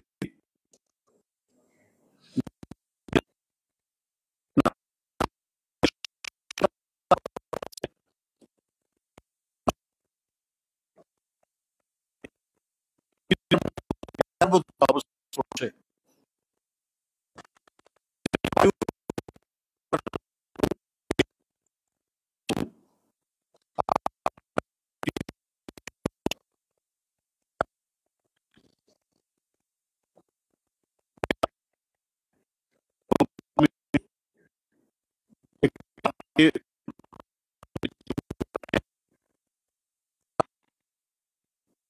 পরিস্থিতি নিয়ে তারা ভাবছেন এবং যতটুকু সাধ্য তারা অবদান রাখতে। আমি আজকে এই আলোচনা সভাটিও সেই অবদানের অংশ বলে আমি মনে করি। আমি যতটুকু চোখ বুলিয়েছি তাতে আমার কাছে মনে হচ্ছে বিষয়গুলো জনগণের কাছে যাওয়া উচিত, আসলেই যাওয়া উচিত। আমি এর আগেও একদিন বলেছিলাম যে উন্নয়নের ধরনটা, মডেলটা এইরকমই, যে সারা শরীরকে বঞ্চিত করে যদি কোথাও কোথাও রক্তের আধিক্য দেখা যায়, যেটা রবীন্দ্রনাথ বলেছেন, তাহলে সেটাকে যেমন সুস্বাস্থ্য করে না, শেখ হাসিনার উন্নয়নের বিষয়টি সেরকম। রেল লাইন বানাচ্ছেন চট্টগ্রাম থেকে কক্সবাজার, কিন্তু এটার আউটপুট কি? এটা কতটুকু মানুষকে স্বস্তি দেবে, মানুষের যাতায়াতে কতটুকু উপকারে লাগবে, সেটা নিয়ে এক বিশাল প্রশ্ন উঠে। সেটার কিছু কিছু উত্তর খুঁজে পেলাম। যে রেল লাইনের অনেক জায়গায় বস্তা দিয়ে খোঁজ দেওয়া, যে মিথ্যার যে কত প্রকার হতে পারে, ধরন হতে পারে, উন্নয়নের যে ফাঁকা আওয়াজের কথা যে আমরা বলি, কত বাস্তব, কত সত্য। আজকে এই ইনডেপথ যে প্রবন্ধটি তৈরি করা হয়েছে, তার মধ্যে যে না, এতদিন ধরে আমরা যেটা বলেছি সেই বড়টার সত্যাসত্য যথার্থতা রয়েছে। আজকে এই প্রবন্ধটির মধ্যে এই আলোচনার যে টপিকসটা, তার মধ্যে আমরা সেই জিনিসটা কিছুটা হলেও আমরা খুঁজে পেয়েছি। এটা আরো ভালো করে আমরা যখন মানে বিজি সময়ের পর, ব্যস্ত সময়ের পরে যখন আমরা করবো রাখলে, তখন আরো অনেক জিনিস আমাদের মাথার মধ্যে। আমি ধন্যবাদ জানাই যিনি অত্যন্ত কষ্ট করে খেটে খুঁটে করে খায়, রুগ্ন হাড় কঙ্কাল জর্জরিত একটি নারীকে প্রসাধন চর্চিত করলে যেমন লাগবে, এই এক নায়কদের উন্নয়নের ধারাটা তেমনি। সুহার্তো যখন ইন্দোনেশিয়ার প্রেসিডেন্ট, তখন থেকে একটি বড় এয়ারপোর্ট বানায়। মানুষ কিন্তু খেতে পায় না। পৃথিবীর দরিদ্রতম দেশগুলির একটি তখন ইন্দোনেশিয়া। তো এই কন্ট্রাক্টে পেলেন হচ্ছে তার ছেলে। মেয়ে এসে আবদার ধরল যে এই জাকার্তা শহরের উত্তর দিকে এত বড় একটা এয়ারপোর্ট হলো, তোমার ছেলেকে দিলে তো তোমার জামাই কি করবে? তখন তার বাবা দক্ষিণ দিকে আরেকটা এয়ারপোর্ট করার জন্য আরেকটা বরাদ্দ দিলেন। একটা একদিন ধরুন তাই আরবের একটি দেশ এক না বহুদিন ধরে কর্তৃত্ববাদী শাসন সেগুলো ফ্লাইওভার করে। আমি ইকোনমিক্সে পড়েছি, কদিন আগেই পড়েছি, বছরখানিক আগে, যে ফ্লাইওভার করছে, সবকিছু করছে, কিন্তু হাসপাতাল আর school, primary school, secondary school এখন ধ্বংস হয়ে গেছে। এদের দৃষ্টিভঙ্গি থাকে ওই জায়গায়। আপনার ভুলে ভরা পাঠ্যসূচি, যে পাঠ্যসূচির সিলেবাস যেগুলো নিয়ে আসা হচ্ছে বা এই কোমলমতি ছাত্রছাত্রীদেরকে যেগুলো পড়ানো হচ্ছে, তার সাথে আমাদের এই দেশের ঐতিহ্য, মূল্যবোধ, সংস্কৃতির সাথে কোনো সম্পর্ক নেই। নাচের উদ্দেশ্য কি আজকে পেপারে পড়লাম, তাকে নিবেদন করে নাচতে করা হয়, এগুলো নিয়ে আসা হচ্ছে। আজকে কাজী নজরুল ইসলাম আমাদের জাতীয় কবি জন্মদিন। আমরা শুধুই জানি বিদ্রোহী কবি, বিপ্লবের কবি, প্রেমের কবি ইত্যাদি, কিন্তু দেখুন একজন মহান কবি দৃষ্টি কত প্রসারিত হতে পারে একটি পিছিয়ে পড়া জাতিকে গড়ে তোলার জন্য। তাকে যে আধুনিক জ্ঞান বিজ্ঞান চর্চার দিকে উদ্বুদ্ধ করতে হবে। আমরা সে ছোটবেলায় পড়েছিলাম, থাকবো না ও বদ্ধ করে দেখবো এবার দরজাটাকে কেমন করে, এরপরে এগুলো মনে হয় করছে মানুষ, মানে পাতাল পরিস্থিতি থেকে কিভাবে মানুষ নিয়ে আসছে, মানে একজন শিশুকে, কিশোরকে বিজ্ঞানমুখী করার জন্য একজন মহান কবি কি গভীর অন্তর্দৃষ্টি কাজ করে। আজকে এগুলো বাদ দিয়ে যে সমস্ত বিষয়গুলি নিয়ে আসা হচ্ছে দুর্ভাগ্যজনক, অত্যন্ত পরিকল্পিত ভাবে এই কাজ, গভীর চক্রান্ত সহকারে এই কাজগুলি করা হচ্ছে। উন্নয়নের যদি আমি রেলওয়ের কথাই বলি, তাহলে আপনি যমুনা সিটিতে একটি ব্রিজ আছে, আবার সেখানে আরেকটি ব্রিজ করা হচ্ছে রেলের, কিন্তু দরকার তো হচ্ছে সিঙ্গেল লাইন বা ডাবল লাইন করা। ডাবল লাইন করলে করে আপনার এই ঈদের সময় যানজট, এই যানজট অনেকটাই নিরসন হবে। শুধু সিঙ্গেল লাইন থাকার কারণে ট্রেন সেই পরিমাণ যাত্রী পরিবহন করতে পারছে না। এবং টার্গেট হচ্ছে যে ব্রিজ করার মধ্যে দিয়ে আজকের এই যে পরিবেশ দূষণ বা মানে প্রকৃতির যে পরিবর্তনের যে ধারা, সেখানে যে নদী, খাল, বিল, তার যে স্বাভাবিক প্রবাহ মানতা, সেটা যে স্তব্ধ হচ্ছে। এবং পৃথিবীর বিভিন্ন দেশে যে আন্ডারগ্রাউন্ড ব্রিজ, টানেল, এগুলো পরিবেশ গুরুত্ব দিচ্ছে। সেখানে আপনার আরেকটি ব্রিজ করলে যমুনা ব্রিজের কাছে আমাদের, ঠিক আছে বললেন, কিন্তু তারপর এতে কি আপনার যে সময় খুব হ্রাস থাকে, বিশেষ করে ঈদের সময় বা বিভিন্ন মানে উৎসবের সময়, তো সেই সময় আপনি কি পরিবহন করতে পারবেন যত মানুষের মানে দরকার? একজন বলেছেন যে মানুষ অপেক্ষাকৃত নিরাপদ যাত্রা মনে করে ট্রেন। এখনো বাংলাদেশে রোডসের অ্যাক্সিডেন্টের তুলনায় ট্রেনের অ্যাক্সিডেন্ট কম। অ্যামট্রাক ইউনাইটেড স্টেটস, আমেরিকাতে, সেখানে আপনার প্রতি বছর দুর্ঘটনার পরিমাণ হচ্ছে 1% থেকে 1.5%। জাপানে 0। পৃথিবীতে এখনো ট্রেন হচ্ছে সবচেয়ে নিরাপদ জার্নি। চমৎকার কথা বলেছেন ডক্টর রাজ্জাক, বিদেশি বন্ধুদের দিয়ে। আসলেই তাই, যেখানে মানুষ স্বস্তি পাবে, যেখানে মানুষ নিরাপত্তা বোধ করবে, সেটা কিন্তু আপনার গড়ে তোলা হয়। সেটাকে মানে ডিলে করা হচ্ছে একেবারে স্বাভাবিক সময়ের চাইতে অনেক বেশি। কারণ এখানে সরকারের স্বার্থ হচ্ছে ব্রিজ নির্মাণ করে সেখানে পার্সেন্টেজ পাওয়া, আর সেতু মন্ত্রী বা যারা সড়ক পরিবহনের দায়িত্বে থাকে তাদেরকে নাকি বিভিন্ন জেলা পর্যায়ে যারা পরিবহনের নেতারা থাকেন তারা ম্যানেজ করে কি ম্যানেজ করেন আমরা জানি না, কিন্তু এই ঘটনাগুলো আমরা শুনি। মানে গোটা সড়ক পরিবহনটাই হচ্ছে আপনার মাফিয়া নিয়ন্ত্রিত একটি ব্যবস্থা।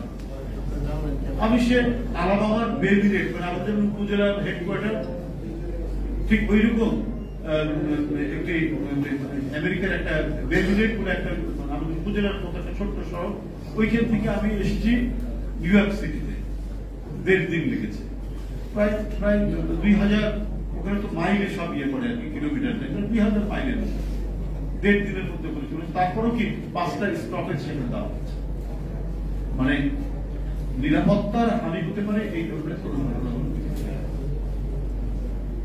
এখানে তো সেই ব্যবস্থাপনা নেই বলেই সড়কে ভাঙ করতে কোন ধরনের পদক্ষেপ নিতে পারে। অ্যাকাউন্টেবল গভর্নমেন্ট থাকলে করে মানুষ এই বিষয়ে বারবার বলতে পারে, মানুষ এগুলো দাবি করতে পারে এবং জনগণের কাছে জবাবদিহিগুলো সরকার আস্তে আস্তে এই ব্যবস্থাগুলো নিতে পারে।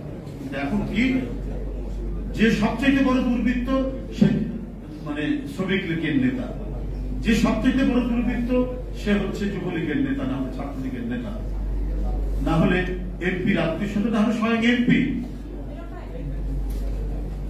আপনার বেআইনি অর্থের সাথে বেআইনি ব্যক্তির মিশ্রণ ঘটে খুব দ্রুত এবং আমরা তারই পরিণাম আমরা দেখতে পাচ্ছি। এই যে আমার আনার ওবায়দুল কাদের সাহেব বলে ফেললেন যে দেখুন তার এলাকায় অত্যন্ত জনপ্রিয়তা ছিল, এই কারণে করা যায়। আপনার একটা এলাকার মাফিয়া যদি সেখানে কিছু হতে চায় আর সেখানে যদি সরকারি স্টেট যদি তাকে নিরাপত্তা দেয়, কোন ভদ্রলোক সেক্ষেত্রে মানে নিজেকে এমপি ক্যান্ডিডেট ঘোষণা করতে পারবে না। এটাই হচ্ছে সত্য কথা। আমরা বাংলাদেশে যাদেরকে মাফিয়া বলে চিনি, যে সমস্ত এমপি এবং অন্যান্য নেতাদেরকে, সেখানে আর ওই দলেরই আর কোন ভদ্রলোক সেখানে দাঁড়াতে পারে না, সেখানে রাজনীতি করতে পারে না। যা ঘটনা এখন আমরা জানতে পারছি, আপনাদের নামই শুনি, পরে জানতে পারছি যে খুলনার ওই অঞ্চল বা খুলনা বিভাগের বিভিন্ন অঞ্চলের অত্যন্ত ভয়ঙ্কর রকমের একজন মাফিয়া ব্যক্তি ছিল।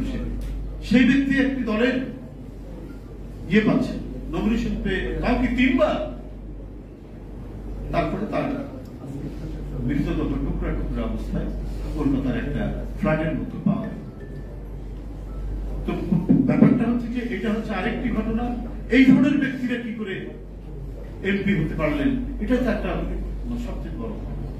আর ওইখানে এই যে এত বড় একটা মার্ডার আপনার কলকাতায়, এখানে কিভাবে এটা সম্ভব হচ্ছে, কেন এটা সম্ভব হচ্ছে? আর এটা তদন্ত করে সঠিক জিনিস আসার আগেই হোম মিনিস্টার বলে দিলেন না না না, এখানে ভারতের কোন ইনভলভমেন্ট নাই, অর্থাৎ ঘোরার আগে গাড়ি ঘুরিয়ে দিলেন। তো ঘটনাটা তো নিশ্চয়ই আরো ধর বিভিন্ন কনফিউশন তৈরি হচ্ছে। সে যে টাইপের লোক হোক না কেন, তার অতীত পরিচয় বা সাম্প্রতিক যে পরিচয় যেটাই হোক, আপনার একটা তো অবৈধ সরকারের দাবি নির্বাচনের একটা সংসদ সদস্যের একটা সিল আছে না, তাহলে আরেকটি দেশে যখন যাচ্ছেন তার পাসপোর্ট আছে, তার নিরাপত্তা, তার চলাচল, এটা কি সেই দেশের লোকরা ইয়ে করেনি, যাচাই করেনি? সেখানকার গোয়েন্দা বাহিনী, সেখানকার প্রশাসন, সেখানকার পুলিশ টুকরো টুকরো হয়ে নাকি এখন যেটা আজকেই খবরে কাগজে পড়ছি বিভিন্ন খালে বিলে ফেলা হচ্ছে, সেটা এখন অনুসন্ধান করা হচ্ছে। আর সন্দেহ করে যাকে ধরা হচ্ছে বোম্বে থেকে ধরে নিয়ে আসা হয়েছে, কি যেন নাম, কষায় কি যেন, যাই। তো এই ধরনের লোকরা ভারতে আশ্রয় পায় কি করে? আমরা শুনি বাংলাদেশের সব শিক্ষকরা ইন্ডিয়াতে নাকি তারা আশ্রয় থাকে, বিভিন্ন ভাবে আশ্রয় থাকে, যারা সেইখান থেকে বাংলাদেশের চাঁদাবাজি থেকে শুরু করে বিভিন্ন খুব রকমের সাথে ইনভলভমেন্ট রয়েছে। অনেকের নাম শুনছে এবং ধারাবাহিক ভাবে পত্রপত্রিকাই হচ্ছে, গণমাধ্যমে উঠছে, সেটা আমার কথা না। সেখান থেকে তারা বাংলাদেশের জনপদের পর জনপদে তাদের অস্তিত্ব, তাদের প্রভুত্ব তারা জানিয়ে রেখেছে। এদের মধ্য থেকেই আবার কেউ কোনোদিন হয়তো এমপি হয়ে যাবে, যদি এই কর্তৃত্ববাদী শাসক থাকে, যদি রাজনৈতিক শাসক থাকে, যদি এই দাবি নির্বাচন আর মিডনাইট নির্বাচনের সরকার যদি থাকে, তাহলে এরাও নানাভাবে ম্যানেজ করে তারাও হয়ে যেতে পারে। সুতরাং আপনারা যারা আজকে নিজেদের শিক্ষা জীবনে মেধার প্রতিযোগিতায় উত্তীর্ণ হয়ে যারা বুয়েটে পড়েছেন, ইঞ্জিনিয়ারিং কলেজগুলোতে পড়েছেন, মেডিকেল কলেজগুলোতে পড়েছেন, একটা যে সুশীল নাগরিক সমাজ বিকাশের যে ইয়ে থাকে, একটি রাষ্ট্রের যে সম্ভাবনা থাকে বা রাষ্ট্রের যে একটা নিরাপত্তা থাকে, সেই নিরাপত্তা ভেঙে চুরে তছনছ। আপনার একজন মাফিয়াকে আপনাকে স্যার করে ডাকতে হবে, কারণ সে এমপি হবে, সে উপজেলা চেয়ারম্যান হবে।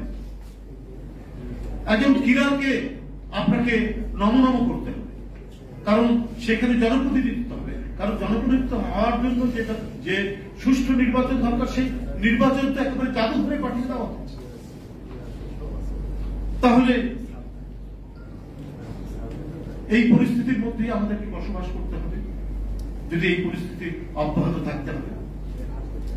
আজকে দায় নেবেন না তো 2018 যে মিডনাইট নির্বাচন, যে আপনার মধ্যরাতের নির্বাচন, সেটার টোটাল আর্কিটেক্টই হচ্ছে সাবেক সেনাবাহিনীর প্রধান, এবং তিনি একজন, আমরা এর আগে কখনোই কোন সেনাবাহিনীর প্রধানকে কোন রাজনৈতিক বিষয়ে কোন মন্তব্য করতে শুনিনি।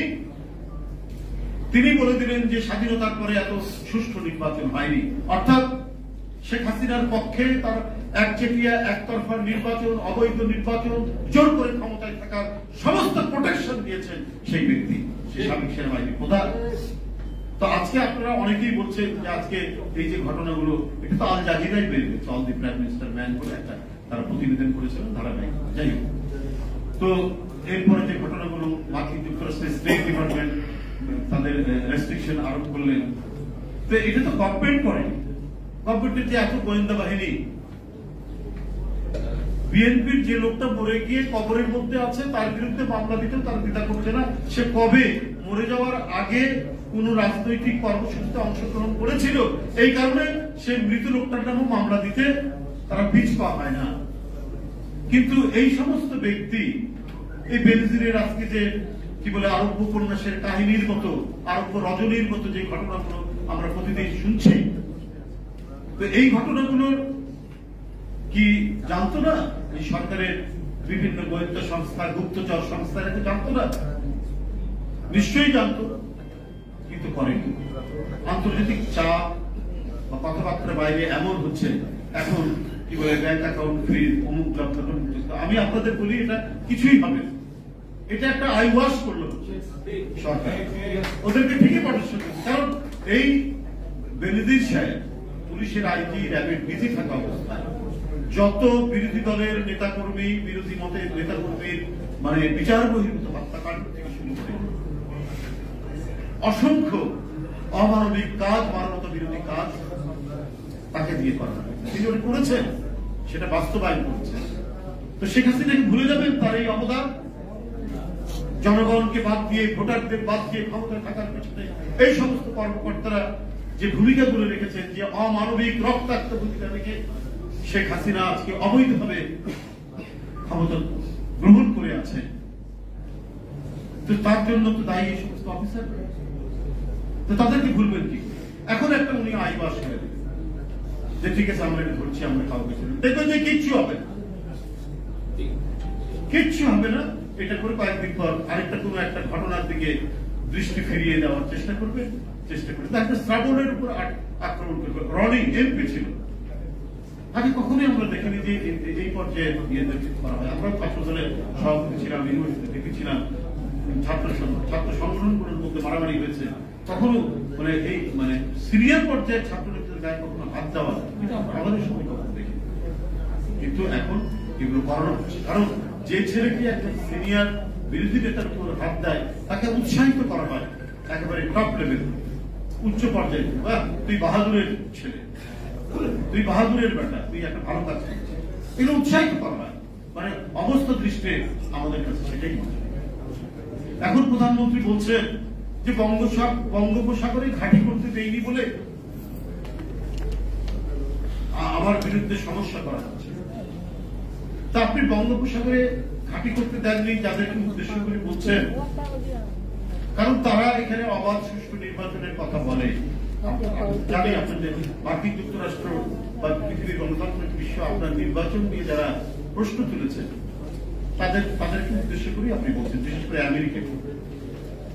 কিন্তু আপনি যে বলেছেন যে আমি ভারতকে যা দিয়েছি তারা কোনোদিন ভুলবে না, তো আপনি কোথায় কোথায় এই পার্শ্ববর্তী দেশকে ঘাঁটি করতে দিয়েছেন, কি কি দিয়েছেন আপনার তো নিজের মুখে বলা, এটা তো আমরা কোনো বানিয়ে বলছি না। তো সেইটা যদি আপনি দয়া করে বলতেন। আমরা তো কখনো শুনিনি যে মার্কিন যুক্তরাষ্ট্র বলেছেন যে আমরা বঙ্গোপসাগরে ঘাঁটি করব, কিন্তু আপনি তো নিজের মুখে বলেছেন যে আমি ভারতকে যা দিয়েছি তারা কোনোদিন সেটি ভুলবে না। এটা আপনি বলছেন এই কারণেই যে আজকে চারিদিক থেকে যে ধরনের ধিক্কার আপনার সরকারের বিরুদ্ধে বৃষ্টির মতো আপনাদের মাথার উপর, আপনার সরকারের মাথার উপর পড়ছে, এখান থেকে জনদৃষ্টি এবং জনগণের মনোযোগকে সরানোর জন্য এই কথাগুলো বলে আপনি পার হতে যাচ্ছেন। এগুলো আগেই বলেছি যে আপনার যে মহা দুর্নীতি এবং অবৈধ টাকার যে ধরনের ফ্লাইট করেছে বাংলাদেশ থেকে, পাচার হয়ে গেছে, এবং যে দুর্নীতির উপর আপনার সরকার আজকে গড়ে উঠেছে, সেই দুর্নীতির সাথে মাফিয়াদের সম্পর্ক থাকাটাই এখানে স্বাভাবিক। আপনার কাছে সাস্টেনেবল যে ডেভেলপমেন্ট আমরা যেটা বলি, এটা কখনোই সম্ভব না। আপনার 1,56,000 কোটি টাকা শুধু ঋণ খেলাপি। এই ঋণ খেলাপি কারা? সব ক্ষমতা ঘনিষ্ঠ লোক, মন্ত্রী এমপিদের আত্মীয় স্বজন, এবং যারা নিয়ম বহির্ভূত ভাবে ব্যাংক থেকে একবারে লুটে নিয়েছে, এবং প্রত্যেকটার বাড়ি হয় দুবাই, না হলে কানাডা, না হলে সিডনি, না হলে ইউরোপের কোন দেশে। তো এখানে সাস্টেনেবল ডেভেলপমেন্ট আমার অর্থনৈতিক ক্ষমতার সাথে আমার ডেভেলপমেন্ট, আমি যে টাকাটা ঋণ নিব সেই টাকাটা আমি যাতে ফেরত দিতে পারি সেই অ্যাবিলিটিও আমার থাকতে হবে। এটাই তো সাস্টেনেবল ডেভেলপমেন্ট। এইভাবেই আস্তে আস্তে পৃথিবীর সমস্ত উন্নত দেশগুলো এইভাবেই গড়ে উঠেছে। আর আপনি তো জাস্ট একটু রং মেখে আপনি এটা দেখাতে চাচ্ছেন 7 বছরের মধ্যে আপনার ঋণ হচ্ছে ডাবল। তাহলে সেইভাবে আপনার এই দেশকে আপনি ভিক্ষুকের দেশে আপনি পরিণত করতে চাচ্ছেন, আপনার সেই তথাকথিত উন্নয়নের নামে সবকিছু ধ্বংস করে দিয়ে। এটা সম্ভব নয়।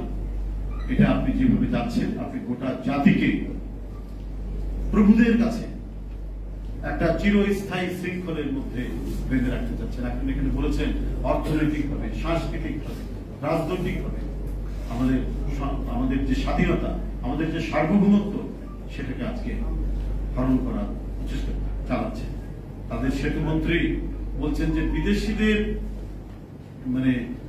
বিদেশিরা বিএনপিকে ক্ষমতায় নিয়ে যাওয়ার যে স্বপ্ন, সেটা কর্পূরের মতো উড়ে গেছে।